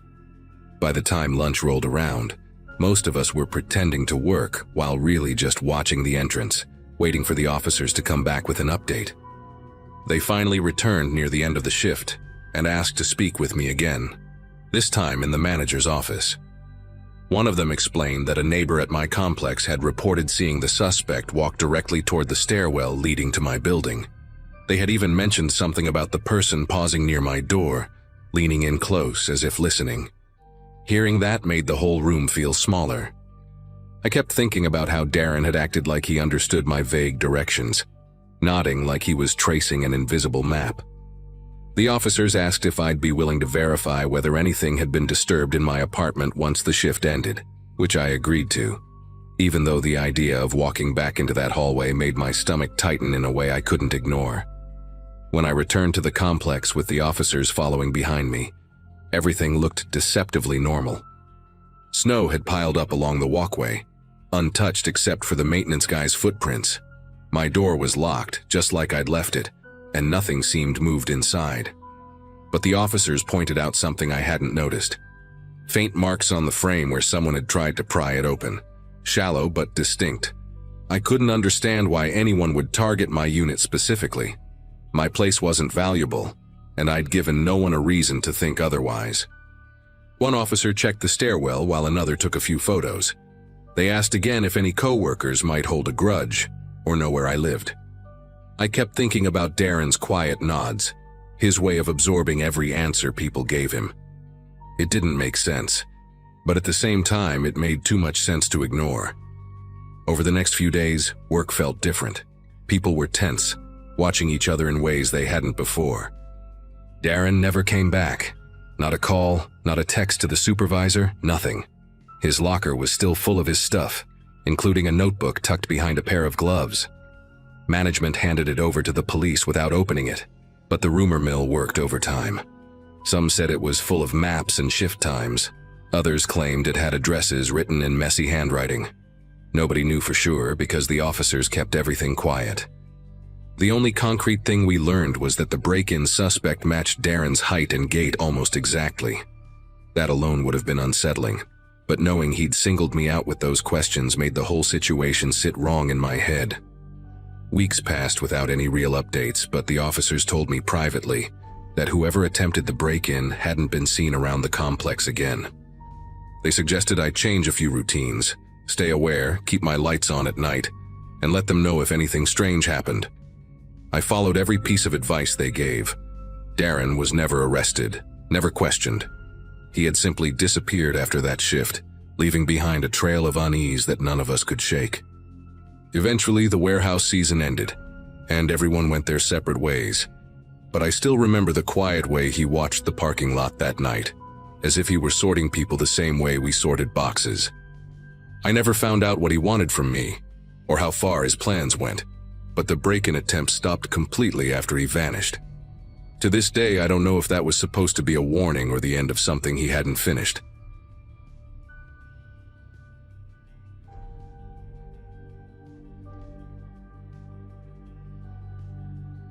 The overnight shifts at the hospital used to give me a strange sort of comfort, like the quiet was a break from the usual chaos of the day. I'd been working in radiology for a few years by then, long enough to know every weird hum from the old MRI suite and the exact pattern the fluorescent lights made when they flickered. That night started like any other, me eating a microwaved burrito too fast, scrolling through my phone between scans, and trying to stay awake as the place settled into that eerie stillness only hospitals get after midnight. My life at the time was pretty routine. Work, sleep, repeat. I wasn't chasing excitement, and I definitely wasn't looking for anything unsettling. But around 1 in the morning, as I walked down the south wing toward the imaging station, I saw someone standing near the end of the hallway. Someone I recognized instantly, but who had absolutely no reason to be there. His name was Marcus. We weren't close, but we ran into each other enough during regular daytime shifts to exchange the usual small talk. He worked on the orthopedic floor, 1 level below mine, and his schedule never overlapped with nights. The guy had this habit of leaning slightly to one side when he stood, like he was saving energy, or thinking about something far away. That part of him looked the same, but everything else felt wrong in a way I couldn't explain at first. He was only partly visible under the emergency lighting, one shoulder lit, the rest of him swallowed by the dim stretch of hallway behind him. He didn't wave, didn't nod, didn't even seem to breathe deeply.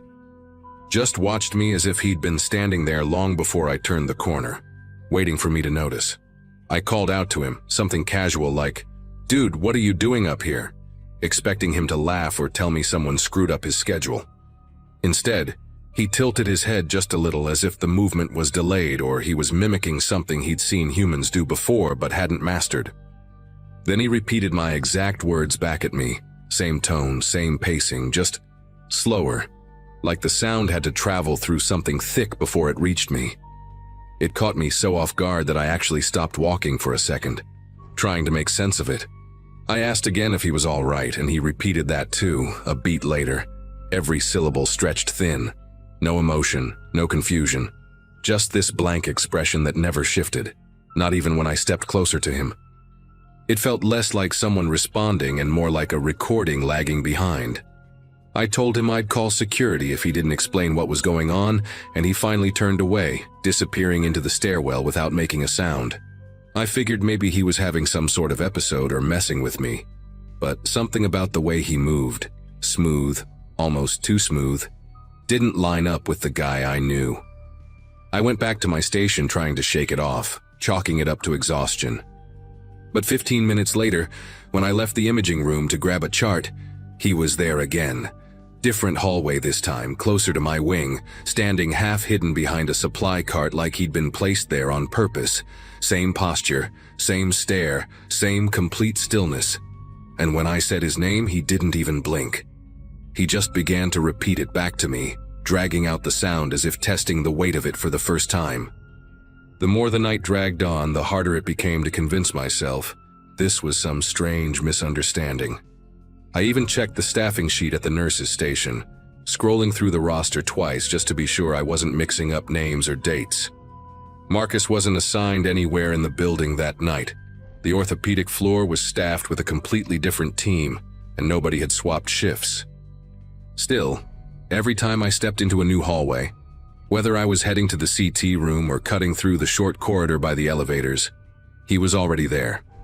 Sometimes he stood at the very end of the hall, barely visible under a dying light fixture. Other times he was positioned unnervingly close, so still that it felt unnatural. I tried calling out to him again, louder, but each time he only copied my words back at me, just a hair too late, like an echo with intention behind it. I thought about calling security again, but the truth is I hesitated. The hospital was short-staffed that night, and the last thing I wanted was to kick up a fuss if it turned out to be a harmless mix-up. I even texted one of the orthopedic nurses I knew, asking if Marcus was covering for someone or doing some kind of after-hours project. She replied almost immediately. He had clocked out earlier that afternoon. She'd literally watched him leave. That message made something tighten in my chest, this deep, spreading unease that wouldn't let go. I walked back into the radiology suite and locked the door behind me, something I'd never done in all my time working there. About 30 minutes later, I had to step out again to bring a patient down for a late-night ultrasound.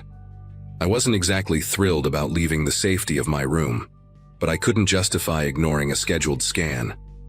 When I pushed the door open, the hallway outside looked empty at first glance. Too empty, actually, like someone had cleared out faster than they should have. The air felt heavy in that space, the kind of quiet that makes every sound ring louder than it should. I kept my head down and moved quickly toward the elevator, rehearsing what I'd say if I saw him again. But halfway there, I caught a glimpse of movement near the water fountain, just to my left. There he was, leaning slightly, features lost in the shallow pool of light. He didn't move, didn't adjust his stance, didn't acknowledge me at all. But the moment I muttered, "Why are you doing this?" he responded, my own voice thrown back at me, thinner this time, like the words were draining him somehow. I kept walking, pretending I didn't hear him, but I could sense, more than see, that he stayed fixed on me until I turned the corner. When I reached the elevator, I jabbed the call button over and over, wishing the damn doors would open faster. As I waited, I heard footsteps coming from the direction I'd just come, but they didn't sound right. They were too even, too perfectly spaced, like someone had practiced them. I refused to turn around until I absolutely had to, and when I finally glanced back, he had already reached the opposite end of the hall. Same posture, same unreadable expression, same silence. I stepped into the elevator the second the doors opened and practically slammed my palm on the button for the first floor, praying he wouldn't follow. When I reached the first floor, I forced myself to act normal for the patient's sake. She was an older woman from the cardiac unit, chatty in the way people get when they're nervous, and I did my best to respond like nothing strange was happening upstairs. But even while we rode the elevator back up together, I couldn't shake the feeling that something was waiting beyond the doors. When they opened, the hallway was empty, and for a moment, I let myself breathe. I walked her to the ultrasound room, helped her get situated, and stepped out to grab a pair of gloves. The second I turned toward the supply cabinet, I saw him again, standing near the crash cart, his outline warped by the dim reflection off the metal. He didn't face me directly this time. Instead, his head was angled just enough that I could tell he knew exactly where I was. Before I could stop myself, I whispered, "What do you want?" And he whispered it back, dragging the question out so long it barely resembled speech anymore. My instinct was to get the patient out of there, but I couldn't risk alarming her or leaving her unattended. So I did the only thing that made sense. I went back into the room, closed the door quietly behind me, and stayed there until the scan was finished. When I returned her to her unit, every hallway felt like it was holding its breath. The lights flickered in patterns I'd never noticed before, almost like the building was reacting to something moving through it. On my way back to radiology, I took the long route, hoping distance would shake him loose, but deep down I already knew it didn't matter. Whatever was shadowing me wasn't following in the normal sense. It was just appearing, slipping into place as if it belonged to the hospital more than any of us did. By the time I reached my hallway again, I was exhausted from the constant tension. And there he was for the 100th time, positioned exactly where the corridor curved, standing perfectly still as though he'd been carved out of the darkness. The breaking point came around 4 in the morning. I'd barricaded myself inside the radiology suite with a rolling chair propped under the door handle. Not that it would have stopped him if he wanted to come in. I sat there listening, trying to tell the difference between the building settling and actual footsteps. At one point, something brushed the small glass window on the door, the kind of faint sound you'd expect from someone dragging their sleeve across it. I stayed absolutely quiet. Then I heard my own voice, but distorted, stretched thin, coming from the other side. "Let me in." It wasn't anger or pleading. It wasn't even directed at me in an emotional sense. It was more like something trying to copy a sound it didn't fully understand. I stayed seated and stared at the door until the voice faded, and eventually, everything went silent again. When the day shift started to roll in around 6, I practically bolted out of the room. Sunlight coming through the front windows felt unreal, like stepping into a different world entirely. I went straight to the orthopedic floor before heading home, partly to prove to myself that Marcus existed in the normal sense I remembered. I asked one of his coworkers if he'd shown up early, and she shook her head. Apparently he hadn't worked a night shift in years.